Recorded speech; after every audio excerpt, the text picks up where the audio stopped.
semuanya. Halo Selamat semuanya. malam. Selamat malam. Selamat malam. Malam semuanya. Di malam hari ini di Posterity yang tampil sekarang adalah ibu-ibu dari para pastors ya. Ibu Feni, Ibu Rona, dan Ibu Shirley. Dan saya sendiri, of course. Oke, kita mau ngobrol-ngobrol aja mengenai banyak hal yang kayaknya pemirsa nggak tahu nih tentang behind para pastor yang sering khotbah ya. Jadi sekarang waktunya buat istri-istri gembala nih kita yang bercerita kali ini. Kita dikasih kesempatan untuk bercerita, mengisi, melengkapi cerita dari suami-suami kita. Oke, ya. Jadi kayaknya banyak juga yang belum pernah dengar kamu nih, Ron. Iya. Gitu. Dulu kan kamu kerja. Pembukaan Cirona. Iya. Seperti Naomi kemarin ngomong di episode sebelumnya, dia ngomong kita itu jarang bertengkar, nggak pernah ribut gitu loh suami istri. Saya pikir dia itu memang melihatnya sekarang ini, tapi dia nggak melihat waktu kita bisa seperti begini. Dulu itu, what happened nih? Ya, kalau dulu itu benar-benar suatu boleh saya bilang ketika saya sama Kar itu benar-benar melewati banyak hal yang aku pikir orang lihat, bahkan anak-anak kita sekarang, anak-anak kami itu lihat kita jarang bertengkar, tapi dia nggak tahu bahwa dulu itu kita itu bertengkarnya luar biasa, hebat. Mungkin 10 rumah juga bisa dengar suara saya gitu.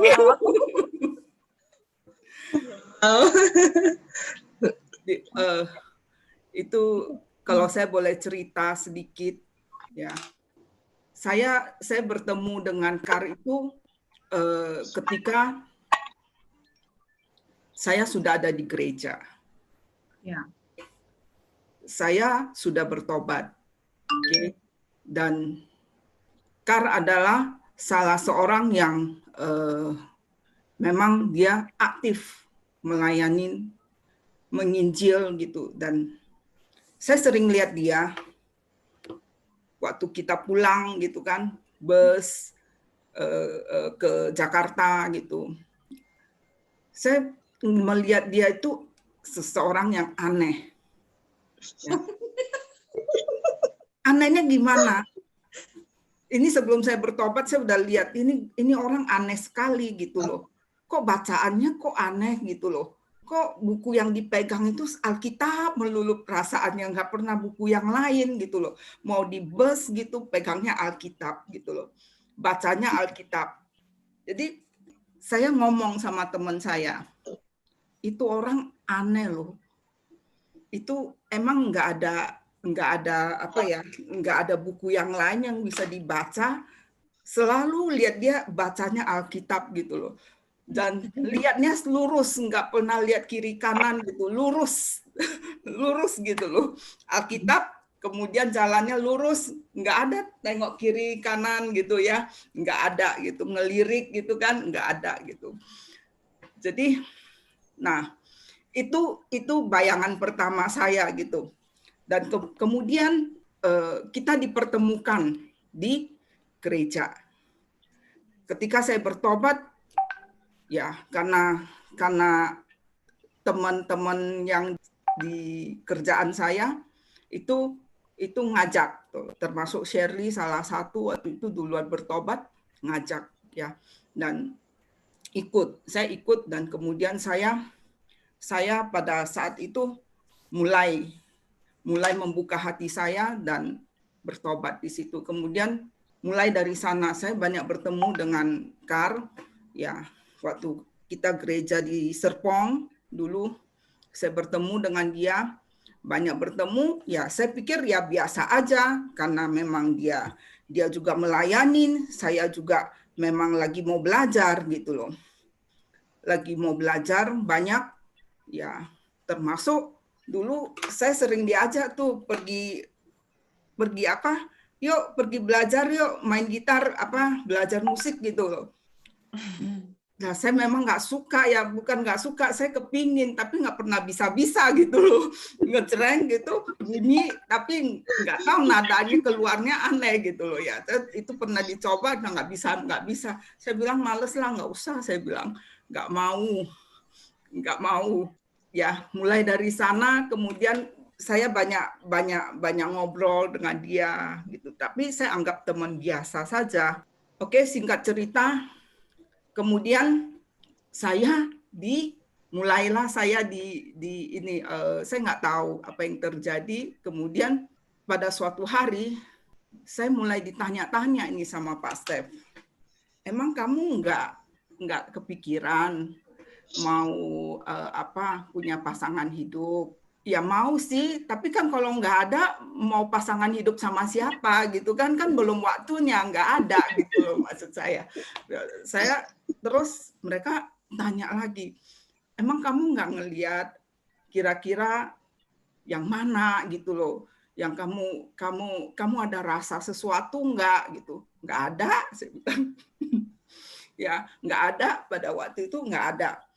Oke, cobalah kamu doa, coba kamu doa ya kan. Pada saat itu ya saya nggak tahu, tapi saya cuman semuanya saya berteman ya, saya doa waktu itu ya, saya doa.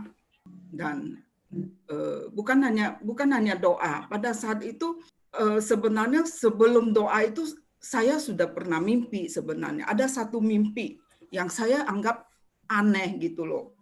Dan pada saat itu Pak Stef sama Bu Sien tanya ke saya bilang saya nggak ada, tapi saya pernah mimpi. Saya di taman ya, pakai baju pengantin, baju putih gitu, dan yang pegang tangan saya itu Kar gitu loh. Nah, itu. Jadi, tapi saya nggak tahu ya kan.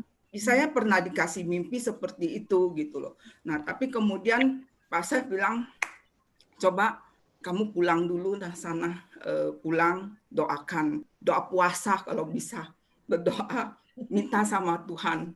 Apakah itu benar-benar dari Tuhan apa enggak gitu loh. Apa yang kamu rasakan gitu loh. Ya kamu doakan dulu katanya. Dan kemudian saya waktu itu lebih kurang saya 3 minggu sampai sebulan kalau nggak salah. Saya doakan. Kok tambah didoakan, kok tambah muncul gitu loh. Maksudnya tambah kuat gitu loh munculnya.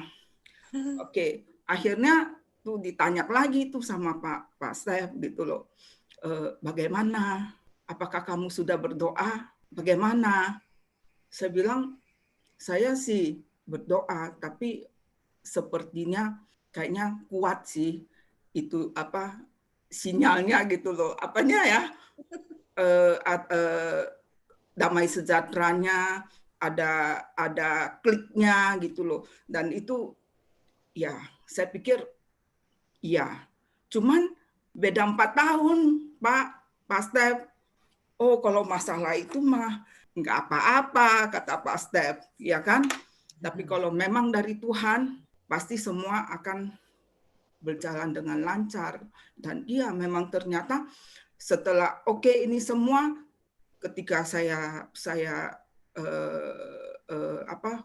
kasih tahu ke orang tua dan Kar kasih tahu ke orang tua, mereka itu sama sekali nggak ada dengan mudah semuanya berjalan dengan lancar, ya kan? Dari setelah saya bilang iya, kemudian jadi setengah tahun kemudian kita udah married deh. Wow. Pada tanggal 30 Juni 2002 kita menikah. Itu benar-benar dari Tuhan. Saya percaya itu benar-benar dari Tuhan. Tapi setelah 2 tahun, pada saat 2002, waduh enak, seneng banget gitu ya, seneng. 2003 dapat Naomi, ya kan, lahirlah Naomi, waduh seneng banget gitu kan, nggak ada masalah, happy berdua ya kan, berduanya kerja, pulang malam gitu, pulang malam juga kita melayanin kan berdua, jalan lagi, enak itu ya. 2 tahun kayaknya hidup milik kita berdua deh, enak jalan terus ya. Ya. Dan 2003 itu, 2004 masih nggak ada masalah gitu loh. Sampai setelah kita ambil keputusan, ambil keputusan bahwa dia mau keluar dari Indah Kiat, bahwa dia mau keluar dari kerjaannya. Dan waktu itu dia ngelanjutin usahanya teman saya, yaitu jual pempek. Oke, dia keluar. Tahun 2004 akhir itu, bulan Desember dia keluar dan dia lanjutin usaha pempek itu. Dan disitulah mulai segala sesuatunya. Dan di pempek itu ternyata penghasilannya itu namanya jualan gitu loh. Dan kalau rame itu capek sekali, tuh kan. Belum itu bikin dagingnya, bikin adonannya, bentuknya segala macam. Kalau rame itu bisa kerja sampai capek sekali. Pulang sudah kayaknya lesu gitu kan.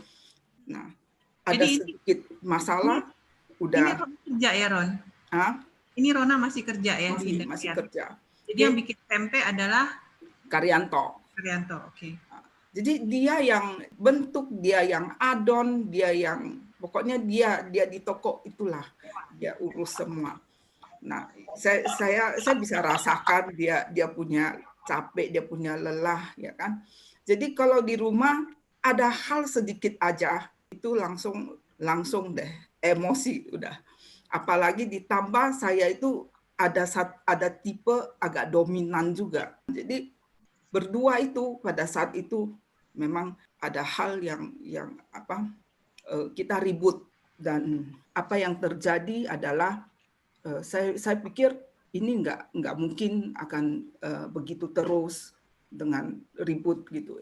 Dan kalau ribut biasanya saya masuk kamar, saya banyak nangis ya, paling gitu ya. Kemudian saya curhat sama Tuhan. Dan Tuhan ngomong, ini suami terbaik yang saya kasih ke kamu. Dan itu membuat saya hancur. Tuhan, apa yang harus saya lakukan dengan kondisi seperti ini? Tuhan mulai berbicara gitu. Kamu tunduk sama suamimu. Apapun itu, ya, kamu adalah istri dan kamu adalah penolong. Dan di posisi itu saya putuskan bahwa saya harus keluar dari Indah Kiat juga. Saya nggak mungkin ada di Indah Kiat dengan kondisi seperti itu. Tapi pada saat itu saya nggak bisa, karena saya sayang bukan apa, karena saya minta di PHK supaya saya dapat pesangon, supaya pada saat itu kita bisa beli rumah gitu lewat pesangon itu. Karena benar-benar satu pergumulan gitu loh, dan memang waktu saya ajukan PHK ternyata belum bisa gitu loh, karena penilaiannya masih bagus, nggak bisa katanya. Jadi kamu harus penilaiannya jelek dulu baru kamu bisa di PHK gitu. Ya udah, nggak apa, saya tunggu selama lebih kurang 2 tahun untuk saya bisa dapat PHK itu, karena penilaiannya nggak bisa penilaian dari A langsung drop ke C gitu, nggak bisa. Paling turun B kemudian C gitu, baru kamu bisa di PHK gitu loh. Akhirnya apa yang terjadi itu ya saya tunggu 2 tahun. Itu yang terjadi. Saya ketika Tuhan berbicara, walaupun saya suka kerja, pada saat itu saya suka kerja dan saya sebenarnya nggak suka pekerjaan dapur gitu, nggak suka saya masak gitu, saya nggak suka, benar saya nggak suka. Ya, ketika itu ya saya memutuskan bahwa memang saya harus keluar dari Indakiat dan saya harus tinggalkan pekerjaan saya gitu. Akhirnya ya itu yang terjadi.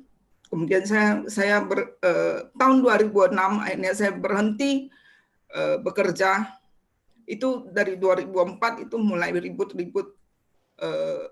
2006 saya berhenti kerja dan benar-benar uang pesangon kita beliin rumah ini yang sekarang saya tinggal ini, saya beliin rumah. Oke, kemudian kita pindah ke sini. Ternyata waktu itu memang dia mulai empek-empek, mulai dia karena nggak cocok dan tidak menghasilkan, dan dia mulai asuransi, dan asuransi itu mulai berjalan dengan baik dan mulai berjalan dengan bagus, dan mulai dia waktu saya berhenti itu apa yang dihasilkan sudah lebih dari gaji saya juga. Tapi ketika saya keluar itu benar-benar saya nggak ada pendapatan apa-apa lagi gitu, dan yang semua yang urus gitu loh, untuk semua keuangan dan lain-lain sebagainya. Dan pada saat itu kehidupan kita itu cukup agak susah karena apa? Karena kita banyak ada cicilan, banyak ada kredit, dan memang kita waktu itu memang kita sangat hemat di situ. Apalagi waktu itu cicil mobil dan lumayan besar, dan kita waktu itu udah mulai punya 3 anak, dan itu biaya buat anak-anak juga lumayan besar gitu loh. Nah, itu salah satu juga yang membuat kita banyak benturan di sana. Beda pendapat, apa yang dia mau, saya nggak mau.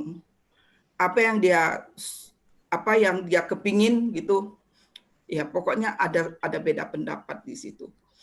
Nah, akhirnya itu banyak benturan, dan juga ketika itu saya putuskan keluar itu juga karena satu masalah anak.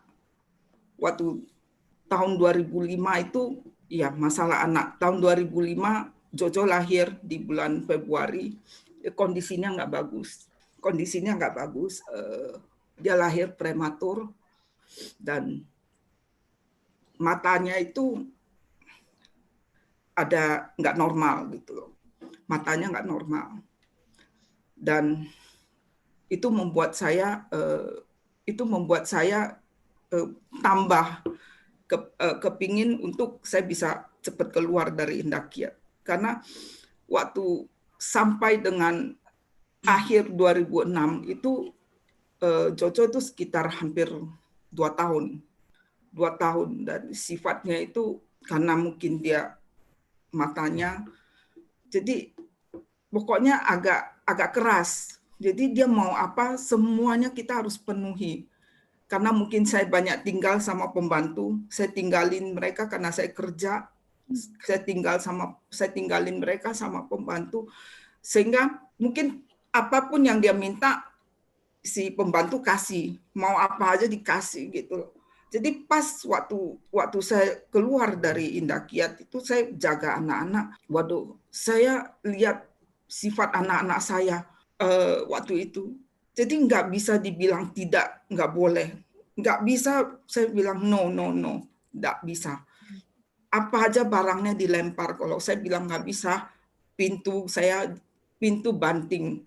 Apa yang di meja dilempar semua. Guling-guling di lantai. Tendang-tendangin pintu. Jadi, waduh, pokoknya sangat bukannya tambah baik gitu loh. Kok jadi chaos kayak begitu, kacau kayak begitu di rumah itu kayak kacau gitu loh. Dan saya sampai tidak bisa nahan ya apa yang harus saya lakukan gitu. Dan saya bersyukur bahwa saya ada di dalam gereja ini, saya ada di dalam jemaat ini yang banyak mengajarkan nilai-nilai keluarga, cara mendidik anak yang benar. Ya, saya mulai banyak belajar di sana. Bahkan saya ingat satu hari itu Bu Shen pernah sama Pak Step ke rumah tuh khusus kasih tahu tuh caranya disiplin anak itu seperti itu loh. Gini loh caranya gitu loh. Jadi saya mulai belajar banyak dari sana dan itu saya lakukan. Sama yang paling banyak saya deal itu adalah anak kedua saya. Dan karena dia memang bawaannya agak berbeda gitu. Dan dia juga perlu terapi yang banyak terapi yang waktu itu kita bawa dia terapi musik, terapi refleksi kaki segala macam kita bawa. Dan kalau kita dengar itu bagus, kita bawa ke sana gitu loh. Nah, dan itu berjalan sampai dia usia 5 tahun itu sampai dia operasi matanya tuh ditarik untuk ke tengah. Nah, itu terjadi. Kemudian terus saya diproses dengan karakter mereka dan dengan itu nggak terjadi 1 tahun, 2 tahun gitu, 3 tahun enggak loh. Sama Jojo itu lama sekali gitu. Jadi terus menerus sampai dia belajar, sampai dia bisa duduk diam gitu. Itu butuh waktu yang lama. Dan terakhir saya lakukan terus menerus itu sampai dia lebih kurang usia 7 atau 8 tahun. 7 atau 8 tahun dan udah agak kelihatan hasilnya berubah gitu loh. Dan waktu pertama saya lakukan itu sebenarnya yang diproses Tuhan itu adalah saya gitu. Kesabaran saya, banyak hal gitu, apalagi saya latar belakangnya dari Sumatera, orang Medan, cara didik anaknya itu sangat berbeda. Ya, kalau panggil tuh bisa teriak dari mungkin 10 rumah bisa dengar gitu. Apalagi kalau panggil kita itu pulang gitu, bisa teriaknya sampai kenceng banget. Dan pada saat kita ada tekanan, pada saat saya ada tekanan seperti itu, tanpa sadar memang apa yang ada di dalam keluarga kita itu keluar semua tuh. Dan pada saat pertama sekali saya lakukan ke anak-anak saya, mungkin kasihan juga anak-anak saya waktu itu karena memang latar belakang keluarga. Jadi saya juga banyak teriak gitu, banyak emosi gitu ya. Nah, itu yang terjadi. Tapi saya terus belajar. Saya terus apa yang bisa saya rubah, apa yang bisa saya lakukan itu saya mau gitu.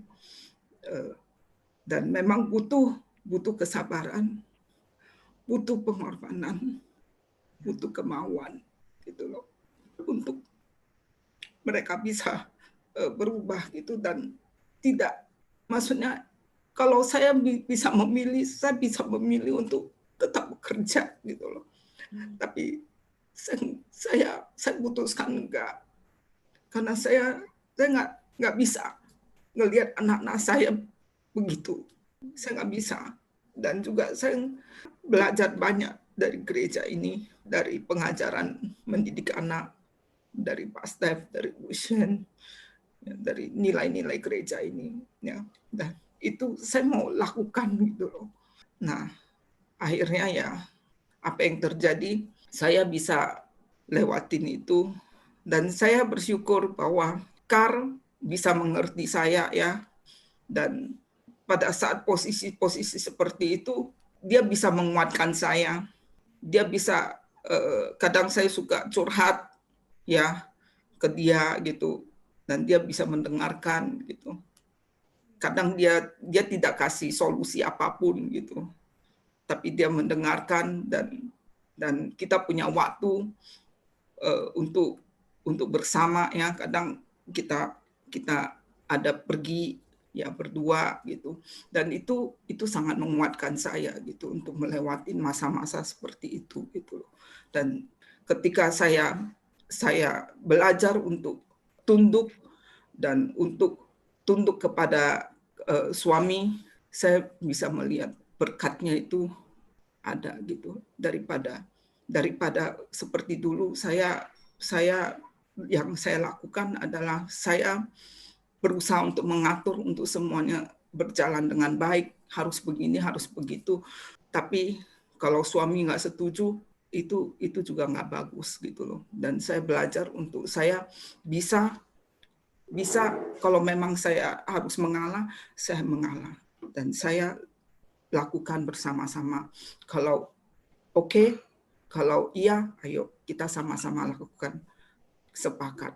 Jadi sampai sekarang jauh sekali, beda pendapat ada, tapi kita nggak sampai kayak ribut sampai 10 rumah dengar, itu nggak seperti itu lagi gitu. Beda pendapat ya kita punya cara untuk menyelesaikannya gitu loh. Jadi mana yang bisa mengalah, ya mengalah duluan gitu. Jadi nggak sampai berlarut-larut gitu loh. Jadi selalu ada solusi, selalu ada titik tengah. Nah, jadi ya seperti itu. Jadi Naomi ngomong kemarin itu episode sebelumnya itu dia melihat yang dia prosesnya panjang untuk sampai ke kita bisa sepakat gitu loh. Prosesnya panjang. Ya, wow. Kalau aku sih inget ya Rona dulu juga suka banget baca buku ya Ron ya. Oh iya. Nah, dulu Kirona koleksinya novel sebelum bertobat. Dan aku cerita aja tuh. with Novel saya banyak. Soalnya itu sampai lacinya sampai berapa laci ya? Saya suka baca. Daripada nonton, saya lebih suka baca. Kalau baca novel nggak tidur sampai pagi. Tapi sejak bertobat, Cirona nggak mau baca novel lagi ya? Benar-benar cuma baca Alkitab ya? Iya, novel saya dibuang semua ya, Cirona? Semua. Tapi ada orang yang tampung sih, dikasih ke orang. Oke. Iya, ya. Itu salah satu buah pertobatannya ya. Iya. Bilang Rona nggak suka di dapur. Tapi setuju nggak nih semuanya nih, kalau Rona masakannya enak? Iya. Saya belajar masak itu setelah saya keluar dari Indah Kiat, saya baru belajar memasak. Resepnya minta dari mama saya.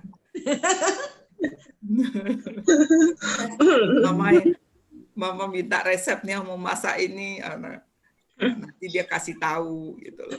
Nah, saya mulai masak gitu. Ya pertama masak ya kurang garam, kurang ini.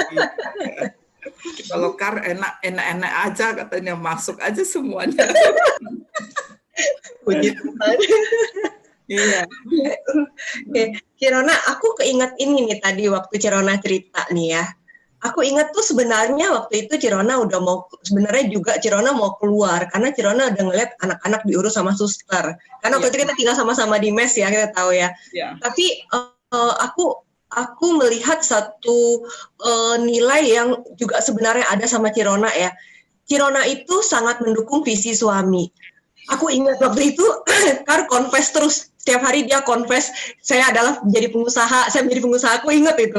Dia confess terus kan, saya bisnismen. Dan kemudian aku ingat tuh ceritanya, Cirona bertahan, kerja, ya berkorban, walaupun sebenarnya aku tuh ingin keluar. Kenapa? Karena Cirona tuh mendukung visi suami. Ya, salah satunya itu. Jadi ada beberapa hal. Satu, ya mendukung dia, ya menolong dia. Di lain hal juga memang saya nggak bisa membiarkan anak-anak saya seperti itu terus gitu loh. Jadi ya keputusan harus diambil gitu loh. Dan saya bersyukur bahwa saya memilih untuk mendampingin suami terus untuk bisa mendidik anak-anak saya, mengajar anak-anak saya. Ya, saya percaya bahwa di tangan kita, di tangan orang tua, di tangan daripada kita serahkan ke orang gitu, pembantu gitu yang kita nggak ngerti apa caranya semuanya gitu, dan banyak hal yang nggak benar juga terjadi yang kita nggak tahu gitu. Dan hasilnya worth it ya, Ron? Ya, bisa dilihat sih. Jadi kalau saya sih bangga ya sama anak-anak saya.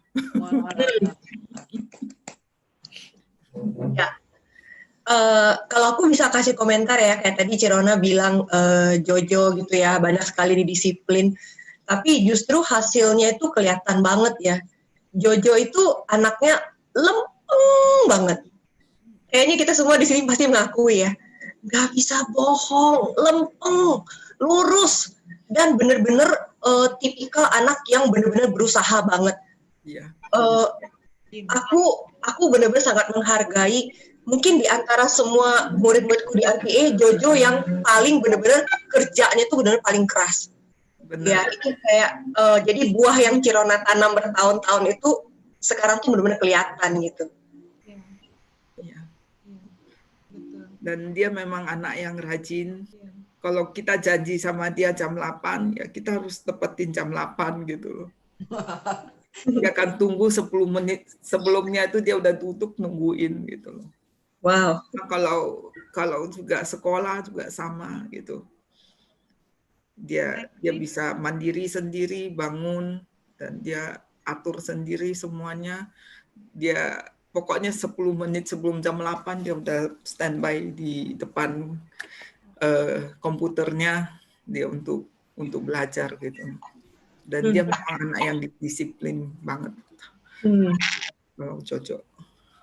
Ya, aku percaya deh semua teachers juga pasti sayang sama Jojo ya. Iya. Betul. Aku nanya nih sama anak-anak ya, sama Sarah, sama Naomi juga, sama Jojo. Ayo di sini, coba ceritain siapa yang paling bawel di rumah. Ntar Jojo tuh yang paling bawel. Anakku itu kalau Sarah itu memang tipikalnya diem. Kalau Jojo, dia bawelnya ada hal-hal tertentu aja dia bawel. Nah, tapi kalau Naomi yang paling heboh kalau di rumah. Kalau nggak ada dia sepi di rumah itu sepi sekali. Ai banget itu berarti. Ya. Oke, jadi tadi aku highlight beberapa hal tuh dari Cirona ya.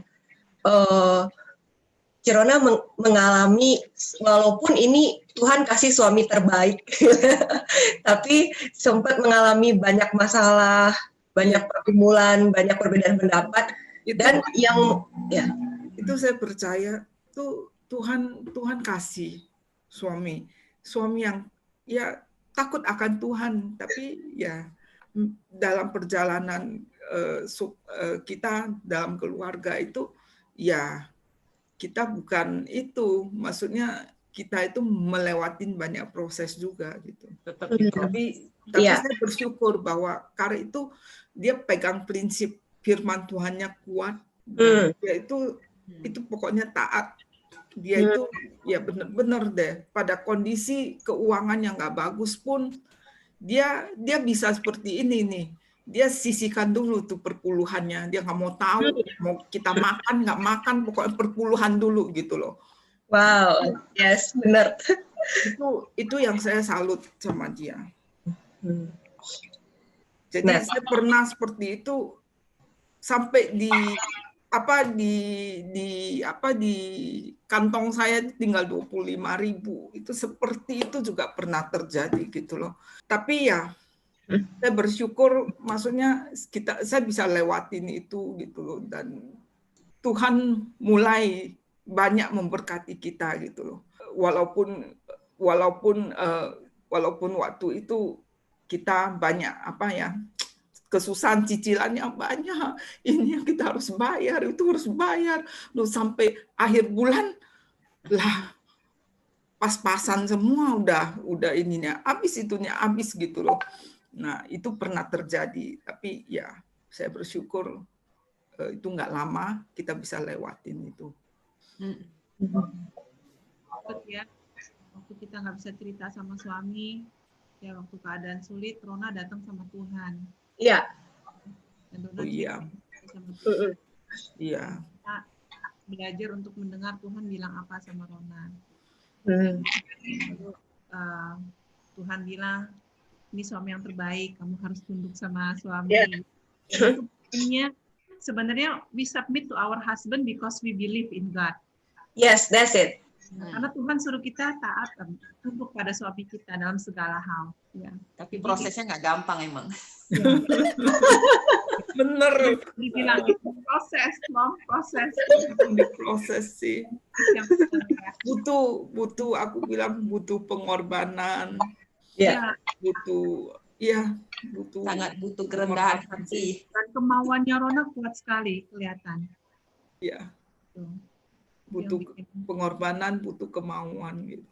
Iya. Mestinya udah gantian dong, nggak saya lagi. Gitu. Tadi pas ngomong tunduk sama suami banyak pengorbanan, Feni langsung yes gitu ya. Pasti dia mengalami banyak. Anyway, aku mau tanya nih. Sebenarnya semua kalian bertiga kan pernah kerja di Indah Kiat, betul nggak? Mantan. Mantan Indah Kiat ya. Feni juga. Iya. Oke. Tapi semuanya waktu ketemu saya sudah jadi housewife ya. Betul nggak? Saya masih kerja.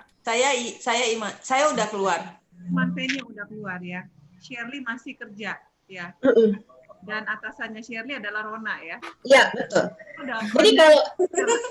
Jadi kalau tadi Rona bilang dia agak dominan, itu mengingatkan aku dulu waktu teman-teman kerja di kantor, aku kan bawahan, Cirona atasan.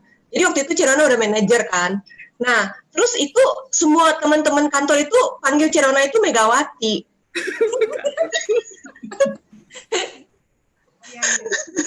Udah kelihatan baliknya aja ya. Iya. Jadi bilang agak dominan tuh sebenarnya memang kepribadian Cirona itu pada dasarnya dominan. Tapi aku belajar masalah dari Cirona cerita itu memang Cirona ini mau tunduk, mau taat sama firman Tuhan. Surrendernya di situ ya, mau percaya sama Tuhan, tunduk sama suami. Iya benar. Dan nangis-nangisnya ya sama Tuhan ya. Dan banyak mendengar suara Tuhan ya Cirona. Iya benar sekali. Ya. Bukan cuma mendengar dan melakukan ya. Benar.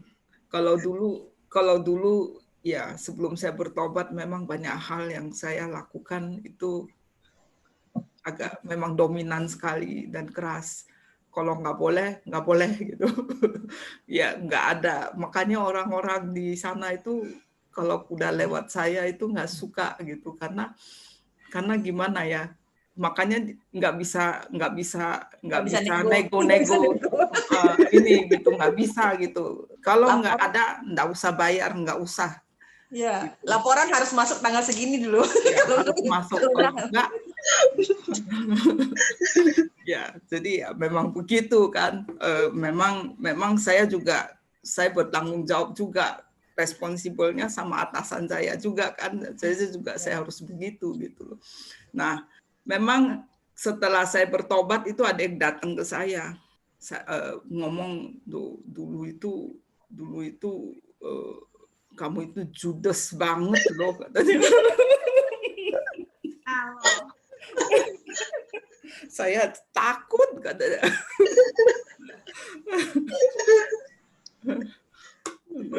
Dan kalau saya bisa marahin orang loh di depan banyak orang gitu ya. Saya marahin. Kalau kamu cari ya pakai mata, bukan pakai mulut ya, cari yang benar. Siapa itu saya sampai teriak di kantor itu karena nggak beres. Medannya keluar katanya. Ya, udahlah, itu masa lalu, jangan dibawa pada.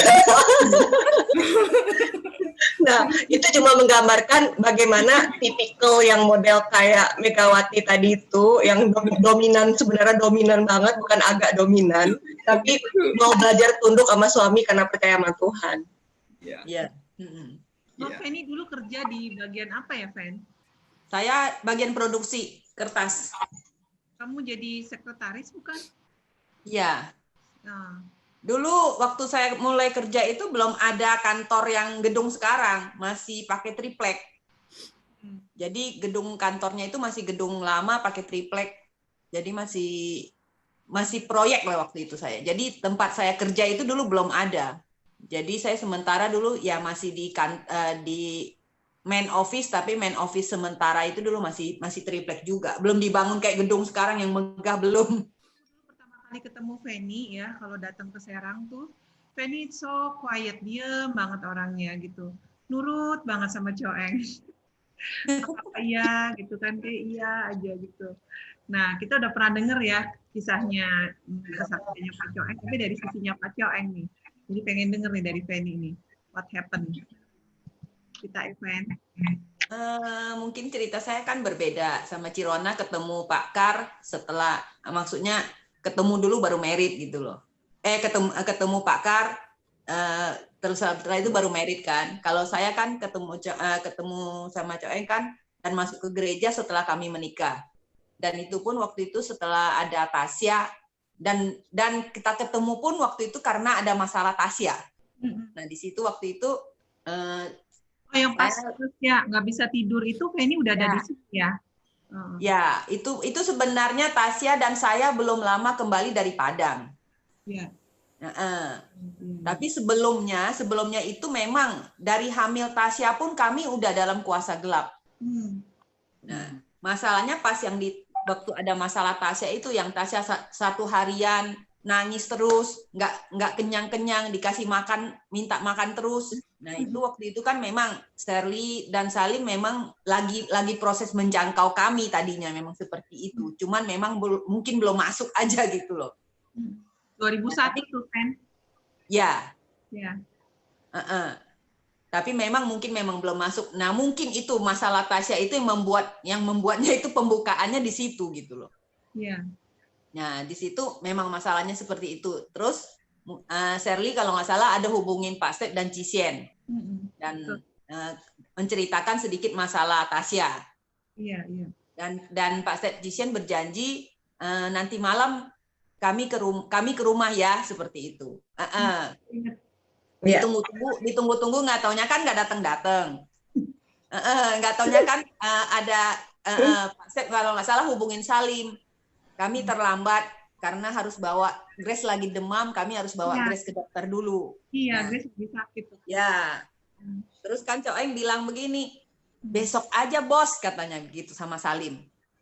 Udah malam, ngapain lagi malam-malam ke sini gitu kan? Terus rupanya Pak Step bilang enggak, kami tetap ke situ, tunggu kami bawa anak ke dokter dulu, antar anak ke rumah, kami tetap datang. Nyampe di rumah saya jam 11 malam. Kalau waktu itu kan saya tidak mengerti tentang maksudnya Pak Step Cisien kayak melayani seperti apa. Cuman kalau saya pikir-pikir, mau melayani orang jam 11 malam itu maksudnya kayaknya nggak masuk di pikiran gitu loh maksudnya. Mana ada kan gitu ya. Mana ada sih mau melayani orang sampai tengah malam seperti itu dibela-belain sedangkan anaknya aja lagi sakit demam gitu loh, ditinggalin. Itu maksudnya yang saya dapat pertama kali seperti itu gitu loh ya. Tapi tetap Pak Step Cisien datang jam 11 malam. Terus kan tanya tentang Tasya, kenapa seperti ini, masalahnya apa. Itu kami di rumah di Tangerang. Nah, masuk pintu itu aja kan udah ada sembayangan yang besar tuh. Meja sembayang besar. Di depan pintu luar ada pakwa segala macam kan gitu. Nah, terus kita kan ngobrol-ngobrol seperti itu. Nah, akhirnya waktu malam itu juga Coeng dilayanin. Ya. Jalanin pelepasan, dan saya bilang bukan cukup lama dan sangat lama. Sampai subuh. Sampai subuh, selesainya sampai jam 4 pagi. Di situ sih sebenarnya kalau saya pribadi ya takut sih waktu itu emang. Karena pertama saya belum tahu kejadiannya seperti itu. Terus kedua, saya melihat, maksudnya kan ngelihat suami di lantai muter-muter kayak gasing, dari hidung, dari mulut keluar darah gitu loh. Jadi saya tuh udah takut banget gitu loh, maksudnya. Udah kayak orang sekarat kan gitu loh kalau orang ini, kalau kita lihat orang kayak gitu kan gitu loh. Saya cuman bisa yang ngelap ini yang di lantai darah-darahnya itu pakai tisu kan seperti itu. Cuma sebenarnya di dalamnya sini juga ini gitu loh. Takut banget gitu loh. Kok terus nggak sadar-sadar kan gitu. Lama banget gitu kan. Ya udah, terus Cician sambil nyanyi-nyanyi kalau nggak salah, bersenandung gitu kan dulu, karena udah malam jadi suaranya juga kan nggak kencang gitu. Sambil saya juga setelah Cician Pak Sep datang itu, dan yang dilayanin itu saya sambil lihat dia Tasya kan, karena ada Tasya masih bayi. Tapi habis itu dia setelah waktu kita itu dia tidur sih. Jadi saya bisa duduk di situ. Cician bilang nggak apa-apa. Cician gini-giniin saya gitu loh. Nggak apa-apa, tenang aja gitu loh. Kayaknya Cician juga merasa saya mungkin takut apa-apa gitu loh. Nggak apa-apa, kamu tenang aja gitu. Nah setelah sambil coengkan begitu, terus Cician kan deketin saya gitu kan, maksudnya nanya kamu gimana. Nah, di situ juga saya dilayanin juga gitu. Tapi sebenarnya waktu saya dilayanin itu, sebenarnya kalau saya bilang saya benar-benar sungguh-sungguh di situ, saya juga sebenarnya nggak tahu juga gitu loh. Iya, karena boleh dibilang nggak ngerti juga gitu loh ya. Tapi saya pengen, maksudnya melihat, karena kondisi anak seperti ini, kondisi suami seperti ini, ya saya pengen suatu perubahan gitu loh.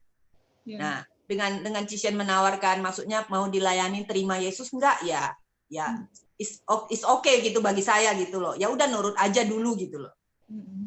Nah, terus kan setelah dilayani seperti itu, selesai sampai jam 4 pagi gitu kan. Ya, itu sebenarnya kalau bagi Tasya itu sudah jauh lebih tenang dari sebelum yang kejadian itu gitu. Jadi sempat Anaknya tidur. udah bisa tidur ya, sudah lebih tenang ya. Terus Cician sama Pak Step kan bimbing bagaimana nanti kita diajar baca Alkitab dan berdoa seperti itu. Pertama kali kami diajarin seperti itu. Terus dan dikasih tahu setelah ini mungkin kami didorong ikut komsel, dan kami didorong ikut komsel, akhirnya bergabung ke Serang. Di mes itu. Ya, di mes. Ya, jadi selnya ya ini, semua ini. Iya. Anggota selnya ya ini. Sampai subuh. Jadi karena posisi kami waktu itu tinggal di Tangerang, jadi seminggu sekali kalau pas hari komsel pagi-pagi saya ikut Coeng berangkat kerja, dan waktu itu kalau nggak salah saya numpang masih di mesnya Serli. Ya seperti itu. Itu awal-awalnya waktu kami baru ikut seperti itu. Gitu. Coeng waktu itu belum di mes ya, Fen? Coeng memang pulang pergi Tangerang. Ya, karena waktu itu memang kami, sebelumnya itu memang kami mesnya mes bujangan. Tapi setelah menikah, kami kan memang tinggal di Tangerang. Iya. Ya, jadi kami belum ada pengajuan mes keluarga. Ya, seperti itu. Oke. Terus gimana, Fen? Apa yang kamu alamin gitu ya? Kita lihat pacaran itu berubah banyak ya. Ini pasti peran istri kan sangat penting. Bisa ceritain nggak, Fen? Mungkin kalau bagi saya pribadi, pertama-tama saya ikut setelah lahir baru itu, saya kebanyakan maksudnya cuman ya ikut dulu aja lah gitu. Maksudnya mengerti nggak mengerti saya ikut aja gitu loh. Karena maksudnya saya pengen keluarganya ini mau dibawa kemana gitu loh. Karena sebelum kami dia lahir baru, kami kan berbeda agama, Cician. Gitu ya. Saya Katolik, Coeng di Buddha. Nah, ini kami seperti satu kapal tapi dua nakoda gitu. Nah, seperti itu. Jadi kalau dulu kami bilang begini, kalau kamu ke wihara saya ikut gitu loh. Kalau saya lagi ke gereja Katolik, dia juga ikut gitu. Nah, tapi kami tuh nggak punya konsep, nggak punya pikiran nanti punya anak mau dibawa kemana. Itu kami nggak ada konsep gitu loh. Kami punya, kalau seperti dulu kan kita married, menikah, punya anak, ya udah jalanin aja seperti itu gitu loh. Cuman ya pokoknya seperti orang biasa lah gitu. Yeah. Nah, tapi setelah kita ikut komsel dan kita dibimbing keluarga itu seperti apa, nah itu baru pikirannya tuh baru terbuka. Keluarganya itu harus punya tujuannya kemana dibawa dan dengan ditaruhnya nilai-nilainya seperti apa. Nah itu waktu itu memang kita diajarin di situ. Selain Pak Step dan Cisian yang ngajarin, waktu itu juga ada Pak Dodi dan Bu Teti yang ngebimbing kami. Seperti itu ininya. Dan kalau memang saya pribadi prosesnya ya, wah gimana ya?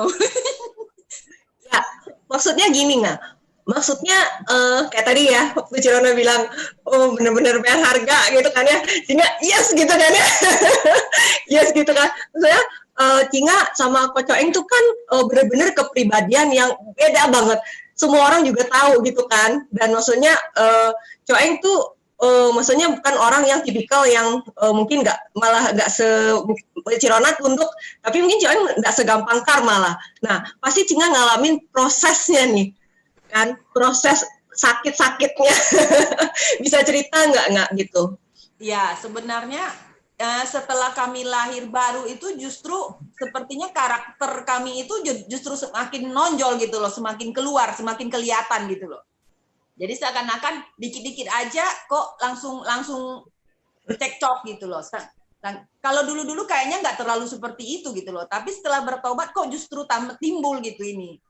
Nah di situ terus saya kan pernah dilayanin, didoain gitu loh. Setiap didoain kaki tangan saya ini dingin dan beku seperti es. Nah itu sebenarnya saya nggak tahu kenapa. Bukan sekali dua kali, tapi setiap didoain pasti seperti itu. Iya. Pernah juga saya tanya Pak Sep kenapa seperti ini, tapi Pak Sep bilang ya saya pun belum, Pak Sep nggak tahu jawabannya seperti ini, tapi yang pasti itu pekerjaan Roh Kudus kata Pak Sep. Mungkin ada sesuatu yang belum diungkapkan kata Pak Sep, tapi saya nggak tahu apa.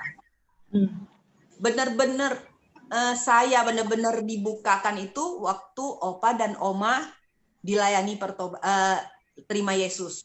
Dan di situ Opa Oma maksudnya ya mengaku gitu ya. Masalahnya waktu itu saya waktu dalam kandungan mau digugurin seperti itu. Nah disitulah waktu itu saya dipanggil, dipertemukan dengan Opa Oma dan di situ mereka minta maaf ke saya. Nah di situ sih sebenarnya sangat berat gitu loh bagi saya mendengar dan menerima hal seperti itu gitu loh. Tapi rupanya hal itu yang menjadi akar permasalahan saya. Yang selama ini mungkin saya benar-benar orangnya seperti Jisien bilang tadi diem tertutup banget gitu loh. Jadi maksudnya ya nggak gampang banget bergaul sama orang. Itu sebenarnya masalah saya akarnya di situ. Nah, dengan berjalannya setelah tahu seperti itu memang sangat berat bagi saya seperti itu. Dan itu sangat mempengaruhi hubungan saya dengan Coeng juga sebagai suami. Ya. Karena saya sangat-sangat sensitif gitu. Nah, sedangkan dari pihak Coeng memang karakter dia seperti itu, kalau bicara memang mungkin kan keras, tapi sebenarnya bukan marah, cuman keras. Tapi karena saya ada luka yang cukup dalam, membuat kami sering bentrok seperti itu. Dan boleh dibilang banyak banget hal-hal yang membuat kami bentrok gitu loh. Hal-hal kecil aja jadi ribut gitu loh. Tapi sebenarnya kalau saya bisa melihat kembali, kalau sekarang saya melihat sebenarnya dari dulu itu akar permasalahannya jadi saya pribadi. Bukan masalahnya dengan orang lain, tapi dengan saya pribadi, hati saya nggak benar. Akarnya itu yang belum dicabut itu jadinya nggak benar. Jadi seakan-akan kenapa saya terus yang salah, kenapa saya terus yang jadi ini. Nah itu perasaan saya sendiri sebenarnya seperti itu. Ya, tapi itu memang proses yang harus saya jalanin seperti itu. Tapi saya memang waktu itu kan kita juga diajarin, Pak Sep Cisian ngajarin bagaimana pemulihan keluarga, pemulihan suami istri. Jadi saya pun mau, biarpun kita belajar mulai dari nol lagi, meletakkan dasar-dasar yang benar. Nah itu saya mau ambil itu seperti itu. Jadi apapun yang diajarin, saya berusaha lakukan sedikit demi sedikit saya praktekin gitu loh. Memang nggak gampang banget kayak Cirona tadi proses ya. Memang saya juga diproses seperti itu gitu. Ya. Prosesnya terutama pribadi saya. Emang sangat-sangat nggak gampang. Nah, terus waktu kayak tadi misalnya ngalami banyak benturan tuh sama Kecoeng, ya kan, pasti banyak luka kan. Ya. Nah, apa yang membuat Cinga sampai hari ini bisa melewatin itu semua, bisa bertahan, bisa menang, bahkan itu sama Cinga tuh hubungannya tuh jauh lebih baik dari hari ke hari. Kuncinya tuh sebenarnya di Cinga tuh di mana gitu? Waktu kalau dulu kami ribut-ribut itu sebenarnya ya saya cuma bisa nangis. Kalau saya nangis ya saya pasti ke Tuhan aja. Kenapa sih seperti ini gitu loh? Kenapa seperti ini? Terus saya harus lakukan apa gitu? Ya kadang-kadang ada kepikir juga kenapa saya terus gitu loh. Nah, karena kan saya cuma bisa nangis dan datang ke Tuhan.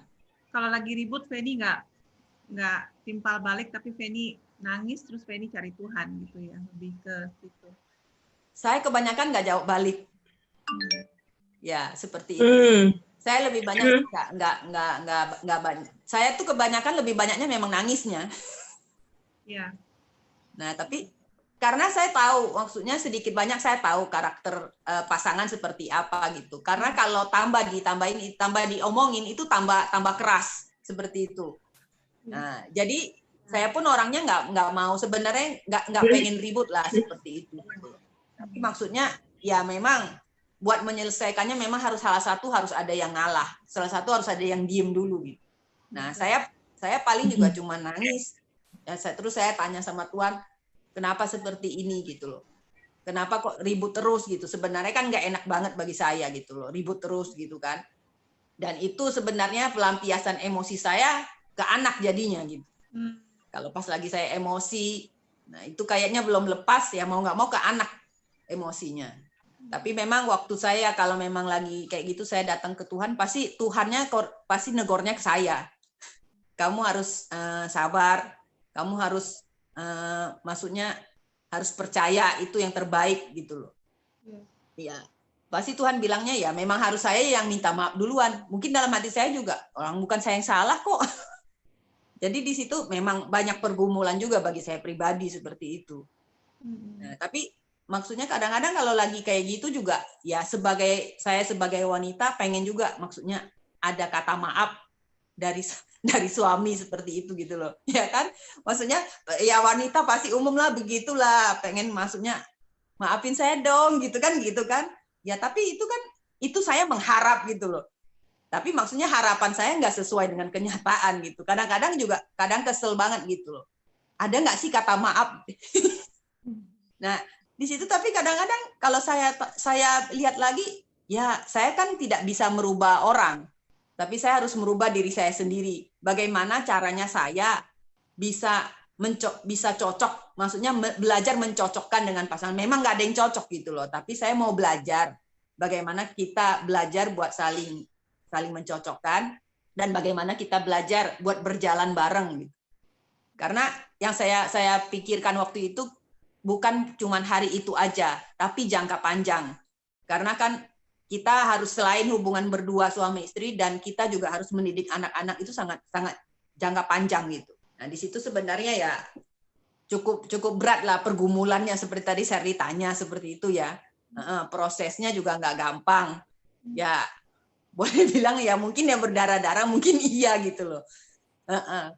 Tapi memang ya seperti yang pernah Pak Septician ngajarin gitu loh di kelas pemulihan keluarga suami istri hubungannya apa yang harus kita lakukan seperti itu kan. Ya bagaimanapun keadaan kami waktu itu mungkin kita lagi konflik, kita lagi ribut apa ya tapi Pak Septician ngajarin sebagai istri kita tetap harus punya face yang sukacita, belajar gitu, punya face sukacita dan kita tetap belajar melayani suami sebaik-baiknya gitu. Ya biarpun keadaan mungkin ya nggak enak gitu loh. Tapi ya saya tetap belajar melakukan seperti itu. Memang nggak gampang juga gitu loh. Ininya kesel tapi di sini suruh face-nya suruh senyum gitu. Maksudnya ya sukacita gitu ya memang nggak gampang juga gitu. Ya memang seperti itulah yang terjadi kalau dulu-dulu seperti itu. Pernah juga Pasep sama Cisien waktu kami udah tinggal di Mes Indah Kiat, malam-malam datang beresin kami lagi ribut. Cukup lama itu dulu tuh. Sampai jam 2 baru pulang kalau nggak salah. Ya memang di situ Pasep sama Cisien bilang nggak ada dua-duanya yang benar. Pasti dua-duanya salah. Kalau salah satu mau ngalah aja, mungkin nggak bakal terjadi seperti itu. Ya, tapi ya saya di situ saya sadar gitu loh. Pasti saya waktu kita lagi bentrok berdua, saya juga punya peran yang salah. Nah, di situ saya ngambil komitmen, saya mau belajar lebih lagi gitu loh. Bagaimana belajar tunduk, merendahkan hati, seperti apapun suami yang Tuhan sediakan, tapi sebenarnya tergantung dari kita istrinya. Saya belajar di situ sih, belajar banyak. Dan juga waktu itu kan kita mulai diajarin cara mendidik anak yang benar seperti apa. Karena konsepnya kita dulu tuh konsepnya ya konsep dari orang tua mendidik anaknya gitu loh. Pas waktu itu kan memang Tasya masih kecil, masih umur sekitar 6 bulan. Nah di situ kami kan diajarin cara mendidik anak. Kebetulan juga waktu itu Cisien sama Pak Sep anaknya juga ya hampir-hampir sama lah, beda-beda kacak setahun dan 2 tahun sama kami gitu. Nah jadi di situ diajarin gitu cara mendidik anak yang benar seperti apa. Sebenarnya sama sih dengan pengajaran mendidik anak yang udah kita bagi-bagi selama ini gitu. Tapi waktu itu memang yang dari paling dasar itu dibagiin dari kelas B, yang dari kelas baby gitu, yang saya paling ingat. Yang ada gambar-gambar segitiga itu ya, itu yang paling saya ingat banget gitu. Yang dari anak semakin umurnya dari kecil itu kita harus benar-benar disiplin. Nah itu yang paling ada kerucutnya itu yang paling bawah. Itu sih yang paling ingat. Jadi nanti tambah besar ya kita mulai kasih kelonggaran. Nah seperti itu. Itu yang paling saya ingat banget gambarnya itu yang menjadi dasar saya mendidik anak-anak seperti itu. Itu sih kalau dari saya sih. Nanti aku mau balik nanya soal Tasya nih ya. Tapi saya sih mau emphasize satu poin yang penting banget ya. Kita sebagai istri memang harus kita kan disebutnya penolong, ya enggak? Kita disebutnya the crown of our husband. Kita nggak sadar bahwa seringkali kita nih punya luka masa lalu, gitu ya. Yang kita sendiri harus sembuh dari itu. Ya. It's very good kalau saya dengar tadi Feni terus belajar tidak menyalahkan suami, tapi melihat bahwa saya sendiri perlu dipulihkan. Ya. Saya sendiri perlu sembuh, gitu. Itu poin di mana Feni datang ke Tuhan, Feni ceritain semuanya sama Tuhan, ya. Kita membawa pemulihan demi pemulihan terjadi dalam hidup Feni. Saya rasa sama yang dialami sama Rona, Sherty juga ya, karena saya juga ngalamin hal yang sama. Kalau kita punya masalah, kita juga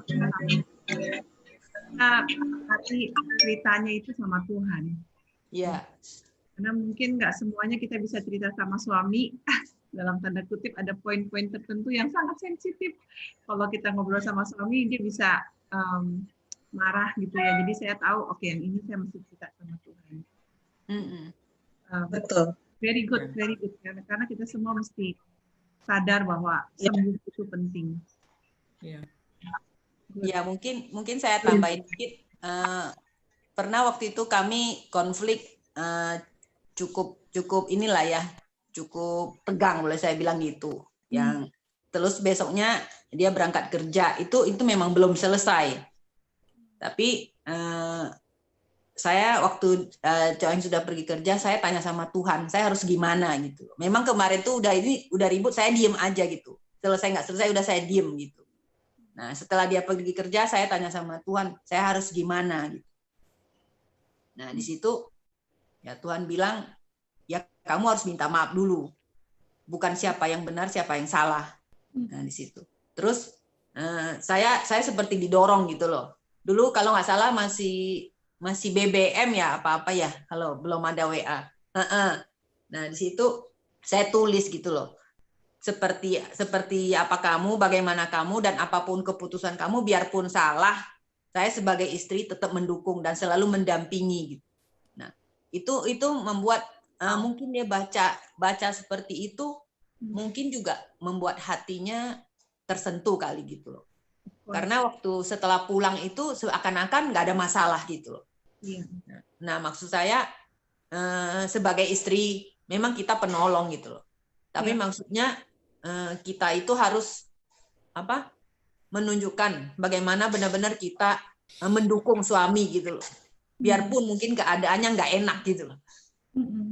Ya, jadi suami juga merasa, oh benar saya kayak didukung oleh istri gitu loh. Jadi merasa dikuatkan gitu loh. Nah, saya rasa saya salah satu melakukan itu yang membuat Coeng juga bisa mengalami perubahan seperti itu. Iya. Iya. Jadi support dari Feni itu yang membuat Coeng juga merasa aman dan dia juga mulai berubah ya. Iya. Feni nggak pernah menuntut Coeng untuk berubah. Feni selalu merasa bahwa oke, saya yang perlu dibentuk sama Tuhan dan mengandalkan Tuhan. Itu kira-kira Feni. Karena maksudnya gini, sedikit banyak saya tahu karakternya seperti apa. Kalau semakin disuruh dia berubah, tidak bahkan semakin keras. Ya. Paham. Saya tahu seperti itu gitu loh. Jadi saya paling komunikasinya sama Tuhan. Saya harus bagaimana gitu loh. Saya minta Tuhan, hikmat Tuhan tuh saya mau gitu loh maksudnya. Bagaimana cara menghadapi suami yang Tuhan kasih ini, gimana caranya gitu loh. Nah, saya cuma minta hikmat sama Tuhan seperti itu. Bukan buat menundukkan suami, bukan gitu loh. Tapi bagaimana cara kita bisa berjalan bareng, bagaimana kita bisa sehati gitu loh. Berjalan bersama seperti itu. Itu sih yang saya minta sama Tuhan, cuman itu aja. Ini pernah cerita katanya kalau misalnya dulu kayaknya sebelum kenal Tuhan baik-baik aja gitu kan, Ren? Iya. Iya kan? Terus kalau udah kok malah jadi makin susah. Kayak satu-satu kayak keluar gitu ya, kayak Iya. Gimana tuh, Pen? Sebenarnya kalau menurut saya itu sudah ada gitu loh. Cuman mungkin ya dulu masih tertutup aja kali menurut saya gitu, belum tersingkap aja gitu loh. Dan mungkin masalahnya itu belum keluar dan permasalahan di dalamnya ini belum keluar. Nah, dengan waktu kita ikut Tuhan, saya rasa kita ini mau dibersihin gitu loh. Makanya itu semua kotorannya pelan-pelan dikeluarin, makanya itu seakan-akan masalahnya timbul. Tapi sebenarnya masalah itu udah ada. Begitu sih kalau menurut saya. Dan pasti sesudah sedikit demi sedikit ya Tuhan pulihkan hati kita, belas kasihan dan hati Tuhan juga bertumbuh ya. Iya. Banyak orang gitu. Kalau dulu sebenarnya punya, cuman seakan-akan itu kayak ada benteng gitu loh, kayak ada tembok. Jadi seakan-akan keluar. Ya, kita itu kayak mengeraskan hati aja sebenarnya seperti itu. Jadi, tapi setelah dipulihkan seperti itu, jadi ininya tuh jadinya kayaknya lebih besar aja belas kasihannya gitu loh. Kayak gitu. Jadi aku highlight beberapa hal ya, kunci bagaimana. Jadi berapa hal penting? Ya, aku tadi kalau dari Cinga ngomong gitu ya, aku highlight beberapa hal penting. Yaitu bahwa waktu Cinga luka, Cinga itu perginya ke Tuhan, nangisnya ke Tuhan, ya. Dan kemudian bukan cuma nangis doang, tapi mau belajar denger Tuhan ngomong apa. Dan pasti yang paling sulit tuh taat ya nggak? Taat bicara ya. Kayaknya paling sulit ya nggak ya? Kita bicara kayak tinggal oke, saya mau taat, padahal dia saya tunggu-tunggu dan minta maaf, dia minta maaf, tapi saya mau duluan gitu ya. Proses untuk taat dengan suara Tuhannya gitu ya. Nah, terus aku juga tadi highlight poin bahwa Cinga itu minta hikmat sama Tuhan ya. Jadi waktu ada masalah justru mau dengar Tuhan, hikmatnya kasih saya apa gitu kan. Gitu. Halnya seperti itu. Jadi itu kuncinya bagaimana akhirnya hubungan suami istri bisa breakthrough ya nggak ya, jadi semakin baik ya. Ya sebenarnya kan itu tergantung dari ya pribadi kita sendiri. Kalau memang hubungan saya pribadi dengan Tuhan dipulihkan, saya percaya hubungan saya dengan suami juga pasti dipulihkan. Iya, betul. Nah, terus juga dalam hal rohani, aku highlight beberapa hal. Pertama tadi ya, kayak dulu ya nggak ingat ya, Aku ingat banget Cinga tuh kalau setiap sel itu kayak pindah rumah. Namanya bawa bayi Tasya dulu baru setengah tahun ya nggak ya? Bayi, gotong baju, gotong pampers, gotong stroller, gotong makanan bayi segala macem itu. Ya, terus di mes tungguin kita selesai kerja, habis itu komsel, terus maksudnya baru besok pulang boyongan lagi. Ingat ya nggak dulu ya story-nya ya? Kayak gitu ya. Jadi itu aku jadi ingat nostalgianya bahwa memang Cinga tuh benar-benar bayar harga. Kalau mau ikut Tuhan, ya udah gue bayar harga nih. Nggak apa-apa gitu, repot-repot dari Tangerang setiap minggu kayak gitu. Nggak apa-apa. Sampai akhirnya kalian juga rela punya rumah, tapi nggak ditempatin, terus malah pindah ke mes gitu ya. Biar lebih gampang ikut komsel. Ikut Tuhan. Ikut Tuhan di situ kan ya, karena komsel di situ. Dan kita waktu itu gereja juga udah di Serang ya kan. Ya. Itu benar-benar bayar harga banget karena benar-benar mau ikut Tuhan ya nggak? Tapi sebenarnya dulu awal-awal saya nggak tahu kalau itu namanya bayar harga gitu. Iya. Saya cuma tahu ya pengennya ya ini lebih baik aja gitu. Pengennya sih seperti itu gitu. Tapi setelah diajarin, oh saya baru tahu, oh itu ternyata namanya bayar harga seperti itu. Tadinya kan nggak tahu, ngikut aja gitu. Diajarin apa ya ikut aja. Iya. Ini kamu nggak tahu tapi kamu ikut aja pokoknya. Iya. Sebenarnya itu karakter loh. Itu karakternya adalah mudah diajar orangnya. Cepel. Diajarin apa itu berarti apa kayak sponge ya. Cinga tuh ngeresep aja, pokoknya mau aja lakuin gitu. Walaupun mungkin dulu gak banyak ngerti, tapi mau aja. Iya. To be honest ya. Kami ngajarin waktu kami ngajarin tentang didik anak, kami ajarin please ajarin anak-anak kalian makan sayur gitu ya. Sebenarnya ya saya pribadi ya, saya kalau lihat anak-anak kalian makan sayur ya, wow, amazed ya. Sampai sekarang kadang-kadang saya masih kasih anak saya sayur ya sama Justin ya gitu, yang lain-lain sih sudah oke gitu. Tapi anak-anak kalian kalau makan sayur, wah sepanci sekeluarga habis gitu ya. Ketuajan. Iya, luar biasa. Karena dulu saya orangnya kalau nggak pakai sayur nggak bisa makan. Ya mungkin karena saya waktunya lebih banyak sama anak-anak ya, jadi saya trennya juga ya apa yang saya makan mereka juga makan. Ya, but it's not only about makan sayur.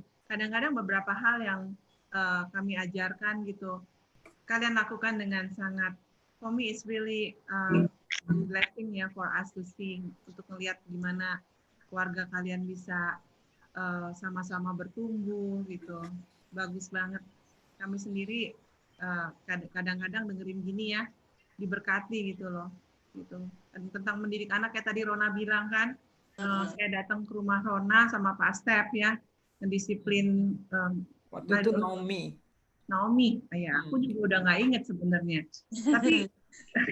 Tapi kalau di gereja anak ya ada Rona, ada Feni, atau di sekolah gitu ya, hati saya tenang gitu loh untuk serahin anak-anak yang memang masih perlu dibantu ya, disiplin ke Rona atau Feni atau Sherry gitu. Hati saya tenang banget gitu. Kadang-kadang malah saya pikir they can do better than me. Iya, very good. Yeah. Sebenarnya kan kita belajar dari Cisian ya. Cuma mungkin Cisian sendiri juga kayak tadi Rona sama Feni cerita gitu ya. Sebenarnya Cisian kan sama Pasien mengimpartasikan hidup sama kami. Sehingga sebenarnya kami belajar itu bukan cuma dari pengajaran, tapi kan dari hidup kalian berdua. Nah, aku percaya Cisian juga pasti ngalamin banyak struggle ya, Pak Step ya. Mungkin Cisian bisa cerita. Iya, kalau misalkan saya sebenarnya kan saya sama Pak Sep suka cerita sebenarnya ya kan, di couples meeting, couples retreat ya. Sudah banyak cerita gitu. Ya, memang pasti sama seperti Penny sama Rona bilang, it's a process. Harus ada proses. Dan kita nggak bisa menghindar dari proses. Ya, proses tidak selalu enak. Kadang-kadang kita ada di lembah sekalipun, asalkan kita tahu Tuhan ada beserta dengan kita, kita nggak takut. Ya, it's just a process, a season of life. Kita akan lewatin itu. Dan waktu kita support suami kita, waktu mereka juga mengalami yang sukar, itu dicatat di hati mereka. Ya, itu sangat berkesan. Jadi, kita semua sih sebenarnya go to proses. Ya, proses itu yang membuat kita jadi lebih dewasa, ya, and supaya bisa jadi batu pijakan buat yang lain lebih. Mungkin awalnya gimana sih? Ya, betul. Awalnya kan kayak Cirona nih, awalnya manis nggak gitu? Ya, atau mungkin ceritain sedikit ya prosesnya, benar ya nggak ya? Setelah honeymoon-nya itu apa gitu? Ya, kenapa? Karena kan misalnya gini, mungkin kita beberapa udah dengar di Capacity Rate, tapi kan di sini juga pasti ada jemaat yang use, juga ada beberapa promote yang juga mungkin belum dengar. Nah, mungkin juga pengen belajar yang tadi Cin ngomong proses ya nggak ya? Yang ngalah siapa? Mungkin kayak kemarin kan. Iya. Jadi ini kesempatan ya. Iya. Oke. Atau ya. Karena kan kami masing-masing sudah bertobat tuh waktu saya masih SMA sih, saya udah sungguh-sungguh serahin sama Tuhan gitu. Dan saya pernah dengar memang ini ada saudara saya ya diusir dari rumah karena ikut Tuhan. Dalam hati saya, aduh kurang wisdom nih orang gitu. Terus saya ketemu sama Pak Stef pertama kali, saya nggak tahu sebelumnya ya, tapi karena saya dengar cerita tentang Stefanus yang diusir dari rumah itu, saya pertama kali ketemu sama Pak Stef itu di rumah Tuai. Waktu itu kita belum kenal. Jadi dalam hati saya, oh ini toh yang dulu diusir. Gitu ya. Nah, tahunnya waktu saya ke Jakarta kan karena untuk kuliah, itu pembimbing rohani saya tuh bilang, kamu jangan ke sembarang gereja. Jadi dia kasih rekomendasi beberapa gereja yang saya boleh datang. Nah, salah satunya yang waktu itu banyak anak-anak Cirebon adalah di Maranatha. Ya, ini Maranatha adalah sebelum Morning Star. Ya, sebelum Morning Star. Sebenarnya gereja yang sama. Nah, ya udah saya masuk ke sana, terus ada satu kali saya panggilnya emak saya, mama dari mama. Ya, ada di rumah Tuai. Jadi kalau ke Jakarta kita nginepnya di rumah Tuai. Kemudian saya bilang sama Nyama mau nggak ke gereja sama Cien gitu kan. Nyama mau gitu kan. Jadi saya ajaklah Nyama saya ke gereja. Itu anak muda semua asli gitu. Jadi begitu noraknya saya bawa amak saya. Jadi begitu pas saya lihat dia panggil Kinma ya. Itu kan Kinma gitu. Ya. Jadi di situ ya dia ya gitulah ya. Pertama kali awal-awal kita ketemu lagi sampai dia memuridkan satu anak Cirebon ya, dan anak Cirebon itu teman saya juga ya, kita punya kayak kelompok kecil persekutuan anak-anak Cirebon. Jadi karena ada muridnya Pak Stef di situ, Pak Stefnya juga suka datang ya, Pak Stefnya juga suka datang ya di situ sih sebenarnya awal-awalnya gitu. Jadi kita udah biasa melayani bareng sebenarnya. Terus di gereja juga kita melayani anak-anak muda bareng ya, sampai suatu hari setelah kita menikah, pendetanya bilang bahwa mereka akan merintis di Serpong ya. Kita semangat ya, kita ini berdua ini aduh semangat aja gitu. Kita berdua menawarkan diri. Sebenarnya diajak sih sama pendeta dari Serpongnya gitu, yang memimpin yang memerintis ke Serpongnya. Stefanus mau ikut nggak join kita? Oh kita mau ya. Jadi kita pergilah ke sana dan kita jadi salah satu dari penatua waktu itu di Serpongnya. Ada 5 penatua, salah satunya Pak Stefanus. Sampai kemudian ada Karyanto dari Serang datang ke Serpong gitu ya, ke gereja di Serpong. Dan mulailah kita memuridkan Karyanto ya, dan mulailah kita sel group ke Serang ya, sampai lama-lama yang dari Serang datang ke Serpong dengan bus Kopaja waktu itu. Jadi karena banyak yang datang naik bus Kopaja, akhirnya ya kita ngalah lah ya. Gitu. Dari semuanya kami yang dipilih. Mereka bilang kami paling available untuk pergi ke Serang. Ya sebenarnya kaget juga saya. Aduh. Karena harus lewat jalan tol terus kan, pulang pergi. That's also Tuhan punya penyertaannya buat kami semua gitu. Ya udah gitu, Serang, saya nggak pernah ke Serang sebelumnya, sampai saya punya pelayanan di sana, dan itu kota yang sangat garing tadinya. Kemudian sudah ada sekarang, dulu nggak ada mall, dulu juga nggak ada restoran ya. Restoran apa coba? Adanya cuma sate bebek dulu. Cisian enggak. Itu Pak Markus punya beberapa penatua. Dan itu penatua rata-rata tinggalnya di Serpong. Tapi yang diutus ke Serang itu adalah kalian yang dari Semanan. Yang dari Jakarta. Ya, bukannya yang dekat yang dari Serpong yang pergi gitu ya. Tapi yang pergi itu malah pasti sama Cisian yang jauh banget rumahnya kan. Terus waktu itu kondisi jalan tol itu masih sangat rawan. Waktu zaman-zaman kalian dulu pertama-tama ke Serang itu zaman-zaman di mana waktu itu aku sama Salim tuh dulu pernah hampir dirampok. Kenapa? Karena mobil kami dilemparin batu sama orang kampung di pinggir jalan. Dan itu bukan terjadi sama mobil kami aja. Mobil teman kita juga, Hendra ya, Cirona ingat ya, dipasangin balok supaya bannya rusak, supaya orang bisa rampok. Itu waktu itu tol masih sangat parah. Dan itu waktu itu aku nggak tahu Cisha sama Pasep tahu nggak ya, bahwa itu begitu rawannya dan kalian memberanikan diri ke Serang. Nggak tahu ya. Karena saya kan ngedidik anak sendiri ya, maksudnya saya ngerawat anak sendiri. Jadi anak-anak itu kalau kita pergi waktu itu dulu Ate belum ikut juga gitu, belum di sini. Jadi kita usahakan kita bawa anak-anak kita lebih tenang kita gitu kalau ada anak-anak di dekat kita ya, apalagi kalau siang atau belum waktunya anak-anak tidur ya, itu kita usahakan bawa. Tapi kalau misalnya sudah sampai ya, sometimes kita tinggalin anak-anak karena ya biasanya sih karena ada Ibu Ate juga ya, jadi Ibu Ate is a blessing juga, bisa kita percayakan tidur atau gimana. Tapi kita nggak tahu kalau itu ada ya mungkin anak-anak kan di ketik arsip kan. Untung nggak tahu ya kan. Kalau tahu nggak jadi berangkat kan. Nah, Cisha mungkin bisa cerita kenapa Cisha sama Pastor begitu available. Betul. Kenapa Cisha sama Pastor dalam kondisi kayak gitu, anak-anak masih bayi. Aku ingat waktu itu Grace aja masih digendong. Waktu itu Grace sekitar umur 4 tahunan ya kalau nggak salah ya. Itu kecil ya.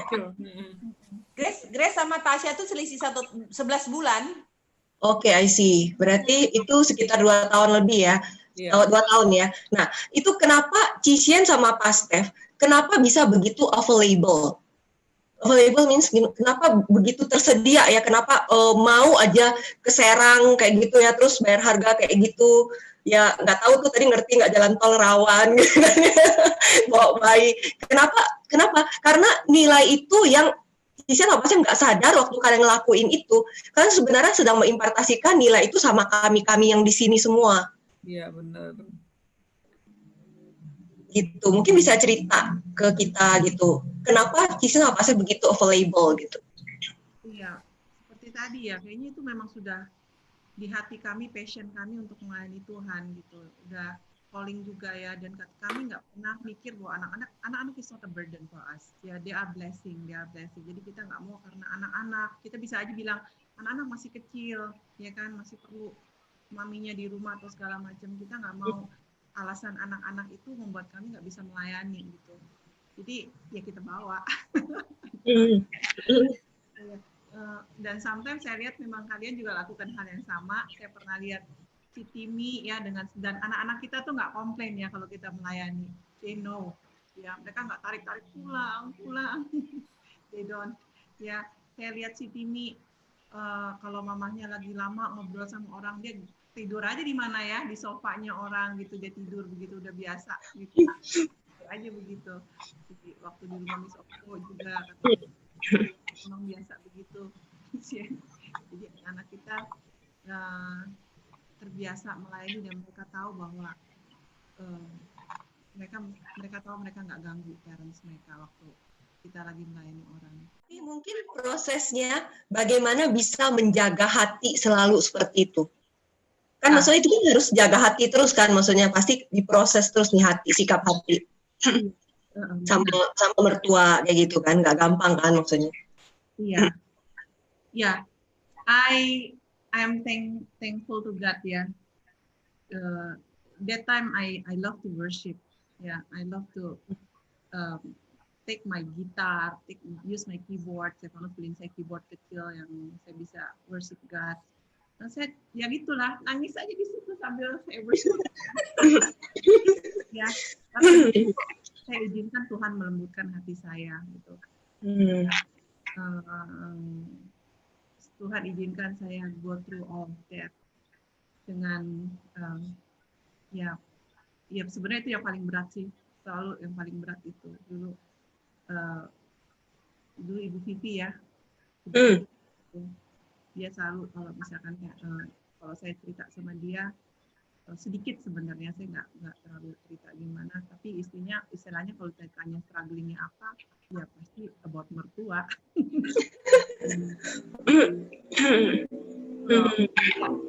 Tapi kalau kita proses kita benar ya, seperti apapun mertua, they become blessing for us. Saya belajar banyak dari mereka. Gitu, waktu kita mau ambil apa yang baik, kita melihat ya entahlah, pokoknya Tuhan bikin banyak hal saya bisa lewatin itu, dan I learn a lot from them. Ya, I love them all. Pelayanan saya ke Serang is a blessing from God. Gitu. I enjoy ministering.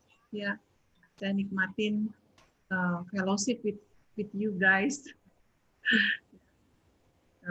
Very close, seperti keluarga juga gitu loh. Jadi itu penghiburan banget gitu, nguatin kita banget. Ya. Gitu sih. Iya. Bagus banget ya. Shirley juga banyak pengalaman kayaknya tentang mertua. Dengan mertua gitu. Benar nggak? Ya. Ya lumayan. Kamu ya, papahnya Pak Salim. Iya. Kalau datang ke rumahnya Cilehong kan, kita kan ngejangkau Cilehong kan. Rumah kan di depannya Cilehong kan, tembok tinggi kan, yang kelihatan matanya doang kan. Iya. Kira-kira gitu ya. Lo kalau kita datang nih, dia udah di depan, tuh bisa liatin kita terus gitu, ngawasin. Sampai kita masuk di Cilehong. Gitu. Saya pernah dengar Shirley dimarah-marahin sama papanya datang ke rumahnya Salim karena Salim sudah bertobat gitu ya. Dia marah-marah, kesel banget. Tapi saya dengar Shirley tetap bisa tersenyum ya. Sampai saya bilang sama Stefanus, that is spirit filled. Kalau nggak dipenuhin Roh Kudus nggak bisa gitu. Saya bilang. Coba dari cerita ini. Iya. Ya mungkin waktu itu Tuhan siapin ya. Jadi itu pengalaman pertama aku dilawat Tuhan, dan itu aku dapat holy laughter waktu itu di gereja. Kemudian besokannya itu aku juga nggak nyangka sih besokannya bakal seperti itu. Kami pulang ke Tangerang. Itu kami antar keponakannya Salim. Waktu itu kami bawa keponakannya Salim ke gereja. Rupanya kami tuh ketahuan sama papa karena bawa keponakan Salim ke gereja. Terus aku yang jadi sasaran. Kenapa? Karena papa tahu yang ke gereja itu awalnya aku. Jadi kemudian papa marah-marah sama aku. Kenapa? Karena aku sudah bawa Salim ke gereja, terus sekarang aku masih bawa keponakan ke gereja. Jadi itu papa marah besar, sampai tunjuk-tunjuk, sampai pokoknya marah-marah, sampai segala macam marah. Terus habis itu sangat emosi. Dan kemudian kami diusir kami diusir. Jadi tapi ya puji Tuhan, aku waktu itu yang dimarah-marahin bener-bener tuh aku, karena papa tahu tuh bilangnya aku gitu. Cuma aku waktu tuh bisa, I know itu bukan kemampuan aku, bener-bener bukan gitu. Aku bisa bener-bener kayak nggak marah, nggak tersinggung, malah waktu itu aku kasihan. Aku bener-bener kasihan lihat papa kayak gitu, emosi banget, bener-bener marah banget. Aku malah lihat papa tuh kayak kasihan gitu. Jadi aku malah mukaku tuh bener-bener kayak senyum yang kayak gimana sih, kasihan gitu loh. Misalnya kasih tahu papa, Tuhan mengasihi papa kayak gitu loh, kayak gitu. Dan tapi kemudian kami diusir, ya udah kami pergi. Tapi benar-benar nggak ada sakit sama sekali, nggak ada luka sama sekali. Benar-benar ya itu maklum papa marah karena seperti itu. Ya udah benar-benar hatinya plong sama sekali. Dan itu aku percaya itu karena kuasa Tuhan ya. Karena kalau sebagai manusia kayaknya nggak mungkin bisa seperti itu. Terus apa yang terjadi, bagaimana kan belas kasihan sama papa. Nah, terus proses selanjutnya misalnya ada perubahan apa enggak di papa gitu, lewat apa, kan Sherly ini jadi menantunya, anak pertama lagi ya. Nah, terus enggak ini, maksudnya enggak ada di tracknya merekanya kan masih pai-pai gitu kan. Nah, bagaimana Sherly itu menghadapi itu semua gitu loh. Dan anak pertama, nah itu ini juga apa, benar-benar lahir baru gitu ya, Kristenannya yang teguh gitu. Bagaimana menghadapi papa mertua yang seperti itu gitu loh, yang benar-benar memegang teguh itunya, pai-painya, terus pembawaannya juga keras gitu loh. Bagaimana Sherly sebagai menantu untuk hadapin semua itu gitu loh. Ya memang papa itu kalau tahu ya, dulu di kampung itu kepala preman. Jadi memang orangnya galak sekali. Ya, tapi puji Tuhan waktu itu, padahal kami dulu belum ngerti banyak ya, baru bertobat. Tapi waktu itu aku sama Salim kami bisa sehati gitu. Dan kemudian biarpun diusir kan, Salim aja pulang lagi yuk. Jadi kan waktu itu kami udah tinggal di mes, papa di Tangerang. Udah diusir ya udah kami pulang aja, bener-bener nggak ada marah. Terus Salim bilang pulang lagi yuk, ya udah pulang. Bener-bener nggak ada hati papa sama sekali, ya udah pulang berdua. Pulang cuma mau lihat papa lagi aja. Papa nggak mau keluar. Jadi mau keluar cuma ama. Terus ya udah kita makan sama ama. Terus ngobrol-ngobrol. Habis itu kita balik lagi.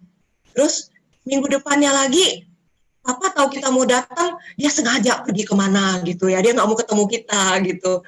Ya udah, kesempatan waktu itu kita urapin sembayangannya. Kita pakai minyak urapan, kita urapin sembahyangnya, kita doain papa gitu kan ya, kita doain dia bisa mengenal Yesus gitu aja.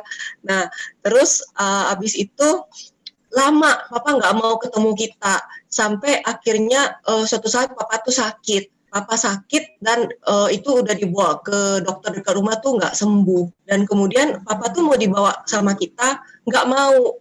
Dia mati-matian nggak mau, bilang apa? Nggak mau naik mobil orang Kristen. Ya, tapi kemudian akhirnya dibujuki sama Salim, beliau mungkin juga ngeliat ya, dia tambah lemah, ya udah akhirnya beliau mau juga. Nah, sejak saat itu papa sama kita itu jadi jauh lebih melembut. Gitu. Jadi waktu itu papa sakit, papa izinin aku boleh pijit kakinya. Ya, terus waktu papa mulai kena tumor, itu aku ingat pas saya sama Cisian datang ke Serang, ingat ya Cisian ya, papa mulai melembut, mulai mau terima, ingat ya Cisian ya. Itu jadi sedikit demi sedikit ya kami datang terus. Salim selalu menunjukkan ya kami anak berbakti, kami nggak bisa sembayangin papa nanti kalau papa udah mati, tapi selama papa hidup kami mau menjadi anak yang berbakti sama papa. Dan mungkin aku rasa waktu itu yang sangat kuat di kami tuh, kami sepakat ya, gitu. Kami berdua sepakat benar-benar, dan kami ngalamin waktu itu walaupun Papa akhirnya meninggal, tapi sebelum Papa meninggal, Salim sendiri yang pimpin Papa terima Yesus 2 hari Papa meninggal. Puji Tuhan. Papa pernah dibawa ke rumah kami, ingat nggak Sherly? Aku lupa, pernah bawa ke rumah Cisian ya? Iya. Aku ingat pasnya sama Cisian datang doain waktu mereka waktu Papa udah kena tumor tuh. Betul, itu udah kena tumor. Setelah itu datang ke rumah Kan kami. ke Serang, ke rumah yang di Serang. Oke. Tadi kan Cisian ada cerita tuh. Tadi Cisian ngomong tuh pertama kali ketemu Salim kan bosi banget ya. Yang ada kayak gitu kan ya. Iya. Nah, jadi waktu itu kan belum bertobat tuh ya, tapi waktu itu Salim tuh cuma temenin aku ke gereja, karena waktu itu kita udah komitmen waktu nikah. Jadi waktu nikah udah komitmen, kita waktu itu beda agama. Kalau Salim ke tempat ibadah dia, aku harus temenin. Kalau aku ke gereja, Salim akan temenin. Waktu itu seperti itu. Waktu itu aku yang kondisi udah lahir baru, dan Salim waktu itu temenin aku. Waktu itu aku baru aja datang ke gereja yang dulu kita masih di Serpong ya waktu itu ya. Nah, terus ingat ya tadi Cician Pak Asep bilang tuh kan, kalau suami tidur doain, kalau masak doain. Jadi tuh aku tuh lakuin aja. Jadi aku masak, aku tumpang tangan di kuali gitu ya. Terus suamiku tidur, ya udah aku tumpang tangan, aku bisa doain dia nangis-nangis gitu kan ya. Terus tapi sebenarnya Tuhan tuh proses banyak tuh aku di karakter. Karena aku di keluarga, aku anak paling kecil. Terus waktu aku remaja, itu Feni berangkat sekolah ke Jakarta. Terus Cece aku nikah. Jadi aku cukup lama di rumah jadi anak tunggal. Yang arti kayak manja, kayak jadi pusat perhatian. Sehingga karakterku nggak baik. Aku egois, mau menang sendiri, kayak gitu. Nah, jadi waktu aku bertobat itu diproses banget ya. Kalau dulu sebelumnya itu nggak ada yang tahu, tapi kami itu berantem mungkin bisa dibilang dulu 6-7 hari seminggu walaupun kami baru menikah. Itu kenapa kan tadi Cician bilang kan Salim itu kan bosi. Dulu sebelum bertobat, kalau sekarang udah jauh banget. Nah, terus kan dia dari keluarga Toto yang keras banget gitu kan. Nah, terus aku yang tadi aku bilang yang parah banget karakternya. Jadi waktu aku habis bertobat itu aku ingat banget waktu itu kita berantem kayak biasa lah, kita berantem gitu kan. Nah terus waktu itu aku udah ke gereja, terus aku udah diajarin kalau ada masalah harus cari Tuhan. Nah itu aku seperti biasa lah ya kayak tadi Feni, kalau berantem kita cuma bisa nangis gitu kan, nangis. Habis nangis aku ingat bilang cari Tuhan. Terus aku buka Alkitab, iseng-iseng aja. Tahu-tahu itu firman tuh bener-bener kebuka itu yang tentang, aku ingat banget tentang buah roh ialah kasih, sukacita, damai sejahtera. Itu aku baca tuh kayak firmannya tuh nusuk banget gitu kan. Itu waktu tuh Salim udah marah, jadi aku nangis tuh sampai mewek di kamar. Terus Salim keluar gitu kan, udah marah, dia keluar, dia ngerokok di beranda gitu. Terus itu for the first time ya dari kami married, itu tiba-tiba aku kayak punya keberanian tuh, aku datang ke dia yang sebelumnya sombong banget, terus aku minta maaf, dan itu benar-benar ternyata bikin dia kaget karena aku sebelumnya nggak pernah minta maaf gitu. Jadi kayak gimana ya, dari situ atau proses aku dikit-dikit aku berubahnya di situ, aku banyak berubah di situ sampai kemudian waktu Salim bertobat dia ngomong kalau dia kesaksian, dia selalu ngomong kalau aku nggak lihat Shirley berubah itu aku nggak akan kenal Yesus sampai sekarang gitu. Jadi aku misalnya benar-benar proses aku itu waktu aku belajar tunduk, belajar ngalah sama suami, aku belajar menghilangkan ego aku benar-benar diproses banyak gitu ya.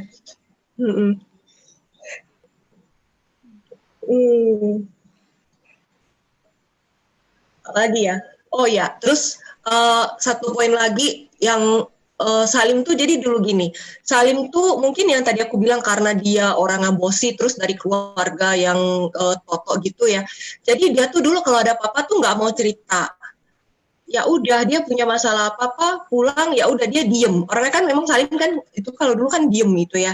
Nah terus aku dulu ya udah aku harus pancing-pancing dia buat ngomong. Kalau nggak dia nggak mau cerita, nggak mau ngomong apa-apa.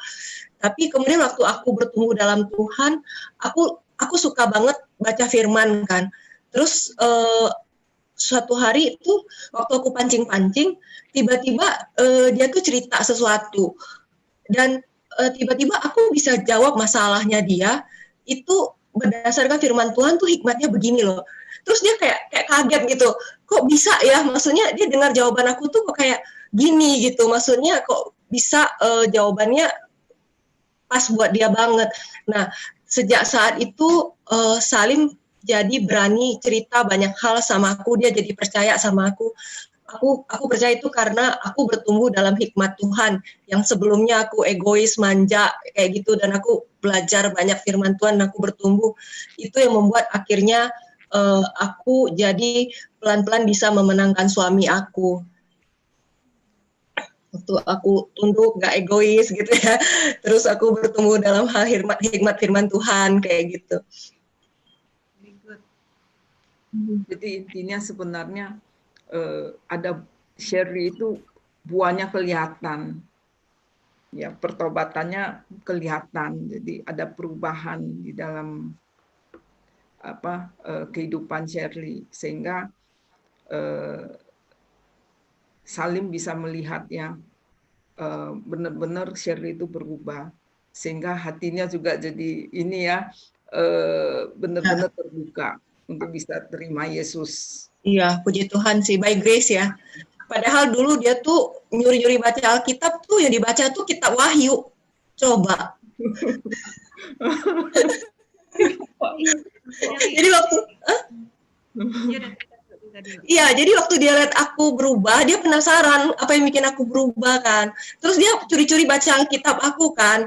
Cuma dia bukanya kitab yang paling terakhir, Wahyu.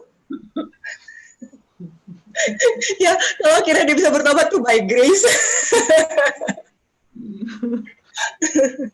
Aku kan suka doain Pak Salim. Ya, tadi saya dengar doanya sambil nangis-nangis tuh. Malam-malam Pak Salim lagi tidur kan. Dia nggak pernah kebangun, Li, nggak pernah curiga. Nggak tahu ya, aku nggak tanya ya. Coba besok-besok aku tanya. Nggak lah, nangisnya nggak sampai gimana sih. Cuma maksudnya doain aja gitu. Nggak sampai yang gimana. Mungkin memang selain doa ya perlu ada kita melakukan satu tindakan gitu loh. Kalau nggak juga. Iya, betul. Pasti karena aku berubah ya. Ya. Karena aku kan berubah. Ya. Alkitab jelas bilang suami itu dimenangkan karena dengan perbuatan istrinya, bukan dengan ya husband. Betul sekali. So that's the good point. Semua suami-suami kita masih kerja ya, and they still have time to ministry.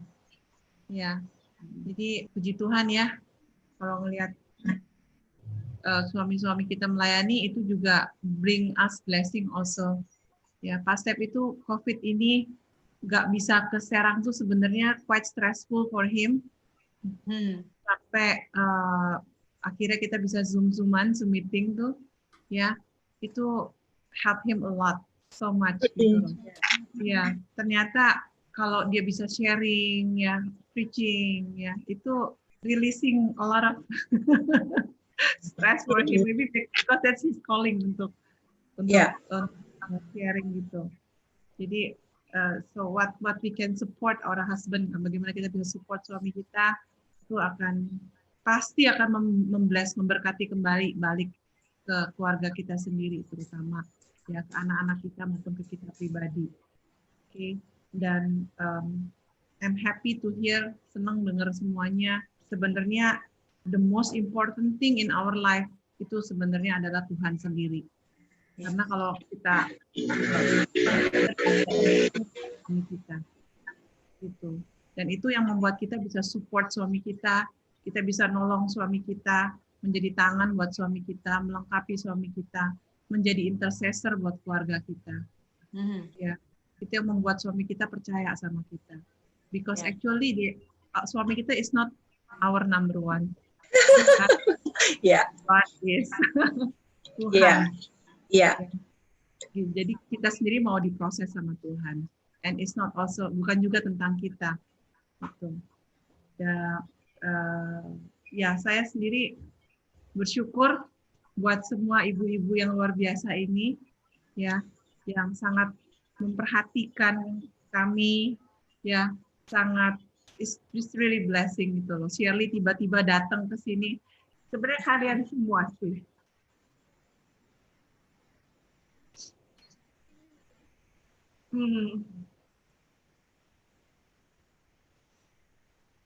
Sebentar ya, anytime, sorry. Bentar. Nah. Oke.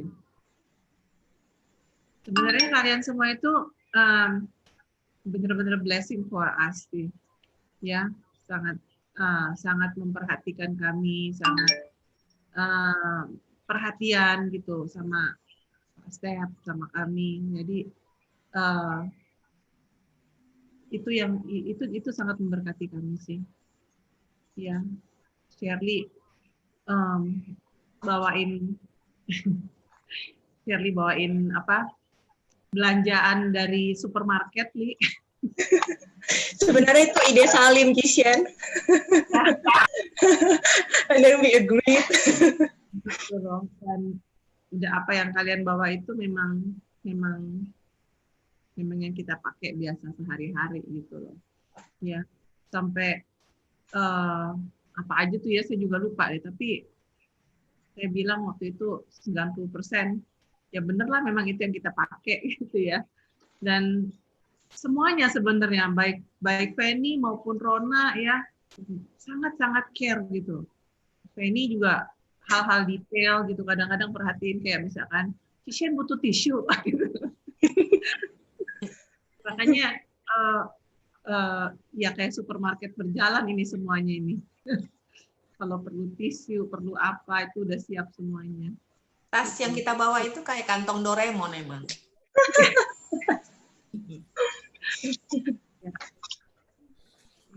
Ya, I'm happy sih to have you all sih, gitu loh. Tapi sebenarnya kalau yang seperti Cisien bilang kayak tisu apa gitu, itu memang sebuah nilai juga gitu loh yang saya ajarin kepada anak-anak gitu loh. Kenapa sih sebenarnya bawa-bawa seperti itu, mau cewek mau cowok pun Timi saya ajarin seperti itu. Karena suatu saat waktu kamu mau melayani orang, apa kamu dekat orang baru, sesuatu itu pasti dibutuhkan gitu loh. Itu sih sebenarnya tujuannya saya ajarin. Jadi kalau memang kita kan nggak tahu kalau kapan kita ketemu orang gitu loh.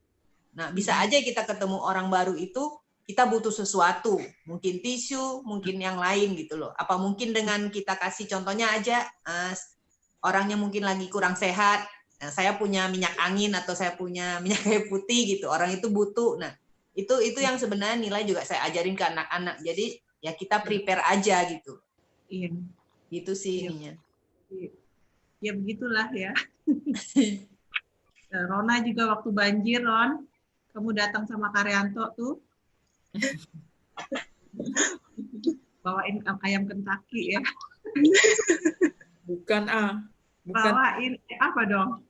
Bukan. Bawain bineka kalau nggak salah. Bawain apa? Oh iya, nasi Padang ya, rendang ya. Rendang. Iya, banjir itu ya. Gitu. Ya, so thank you so much ya buat standing together with us, supporting us, ya, encouraging us, dan kita sekarang jadi satu tim. I'm so proud of you all, ya. Dan yang tadi Shirley bilang buat jadi contoh itu ya, maybe kita seperti contoh buat kalian, but yang kalian lakukan itu kayaknya benar-benar extra mile deh daripada yang saya contohin. Murid memang harus jalan lebih jauh kan, Cisien? So thank you so much ya. Oke. Oke. Oke. Bagaimana perannya dalam pelayanan suami-suami? Ayo silakan. Perannya dalam pelayanan suami-suami. Perannya apa ya? Ya pasti dampingin suami, ya kan? Ya, betul. Itu. Nah, terus apa lagi ya? Ya, kalau wanita itu kan lebih suka lebih banyak berdoa gitu ya.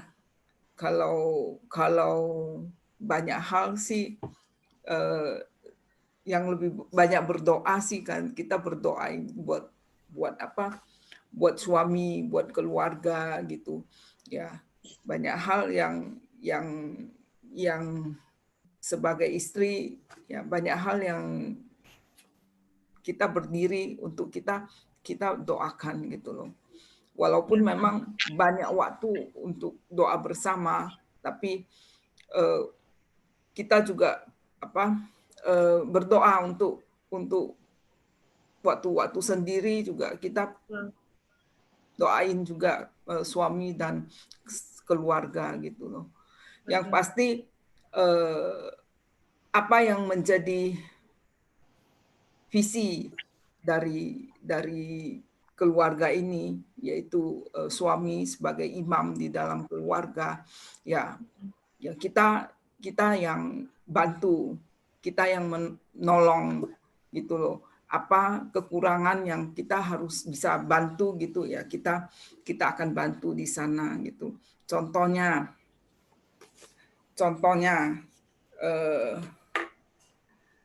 kalau saya, karena sebenarnya Kar itu kan orangnya itu detail, lebih apa? Kalau dia sampaikan sesuatu itu juga lebih apa? Lebih teratur gitu loh. Maksudnya lebih jelas dan lebih. Tapi kalau saya ngomongnya itu to the point gitu loh. To the point, nggak mau tahu, pokoknya dia banyak ngomong, saya ngomong satu kata aja, tek gitu loh.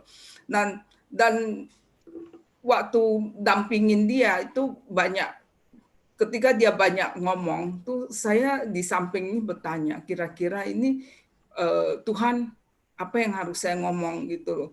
Dan kadang dia ngomong banyak, kadang saya langsung to the point ngomong ke orang itu kadang bisa apa kaget gitu, kenapa kamu bisa tahu gitu, padahal saya nggak, memang itu adalah apa saya dengar dari suara hati saya ngomong seperti itu gitu, itu Tuhan berbicara gitu. Nah, dan saya bantu untuk ketika di pelayanan kita bisa sama-sama kita apa yang kelebihan dia untuk menyampaikan pengajaran atau apapun, biasanya dia yang sampaikan. Tapi yang dia nggak kuat di sana, itu saya akan lakukan bagian saya di sana gitu loh. Kita bisa bareng gitu, satu dengan yang lainnya. Saya pikir itu sedikit dari saya. Kira-kira itulah. Nah, tapi saya nggak tahu. Mungkin Shirley atau Penny atau Bu Sien. Iya, yang pasti sih kalau misalnya peran banyak sekali ya, karena we also their best friend, ya. Jadi mereka cerita sama kita, and they really want to, mereka juga mau dengar dari kita, gitu. So, jadi kita punya pertimbangan, punya masukan, itu sangat penting buat mereka, gitu. So we are kita ini juga mahkotanya suami kita, ya, but also their hand, tangan mereka yang mereka kan nggak bisa kerjain semua gitu kan, dan kita juga their secretary, terutama Shirley. I'm not that good nih, tapi saya bikin pembukuan juga ya, kalau karena suami saya kerja, kita yang nggak bikin pembukuan, sampai surat penawaran, ya yang bikin accounting gitu. Jadi pegawainya iya, terus helpernya iya, ya, mahkota juga iya, juga iya, intercessor juga iya, partner in ministry of course. Kalau dalam ministry, saya suka bilang saya kadang-kadang nih I just become a starter, ngerti ya? Starter aja, pembukaannya aja. Kadang-kadang pasti nggak tahu bagaimana cara memulainya atau mulainya di mana. Kalau sekarang dia tahu ya caranya. Oke gini. Oke, siapa mau bertanya? Suka kan Pak bilang gitu kan? Ada yang mau bertanya? Nah, jadi saya tahu saya mau mulai dari mana. Dulu kan nggak begitu. Dulu kadang-kadang saya mesti mulai dulu ngomong, ya kan? Mulai ngomong, saya lihat pasnya udah mulai panas. Oke, silakan. Itu kayaknya nggak, saya nggak ngomong silakan sih. Maksudnya kemudian pasti akan cerita, akan sharing gitu. Seperti itu. Jadi kalau dalam pelayanan, saya rasa ya memang kita saling melengkapi seperti yang tadi Rona bilang ya. Seperti itu sih. It's also important ya, kadang-kadang bagaimana mungkin suami minta pertimbangan kita. Tidak semua suami minta pertimbangan istrinya. It depend on us juga. Kita harus jadi orang yang mau untuk mendengarkan. Ya. And then sampai suami kita percaya sama kita, dia akan bisa cerita sama kita. So of course suami kita akan cerita sama kita. Tapi kita masih belajar dulu dengerin. Oke, akhirnya kita selesai. Terima kasih buat semua yang sudah mendengarkan. Kami harap ini bisa memberkati Bapak Ibu semua yang mendengarkan juga. Dan sampai jumpa di posterity yang berikutnya. Oke, bye. Bye-bye. Thank you.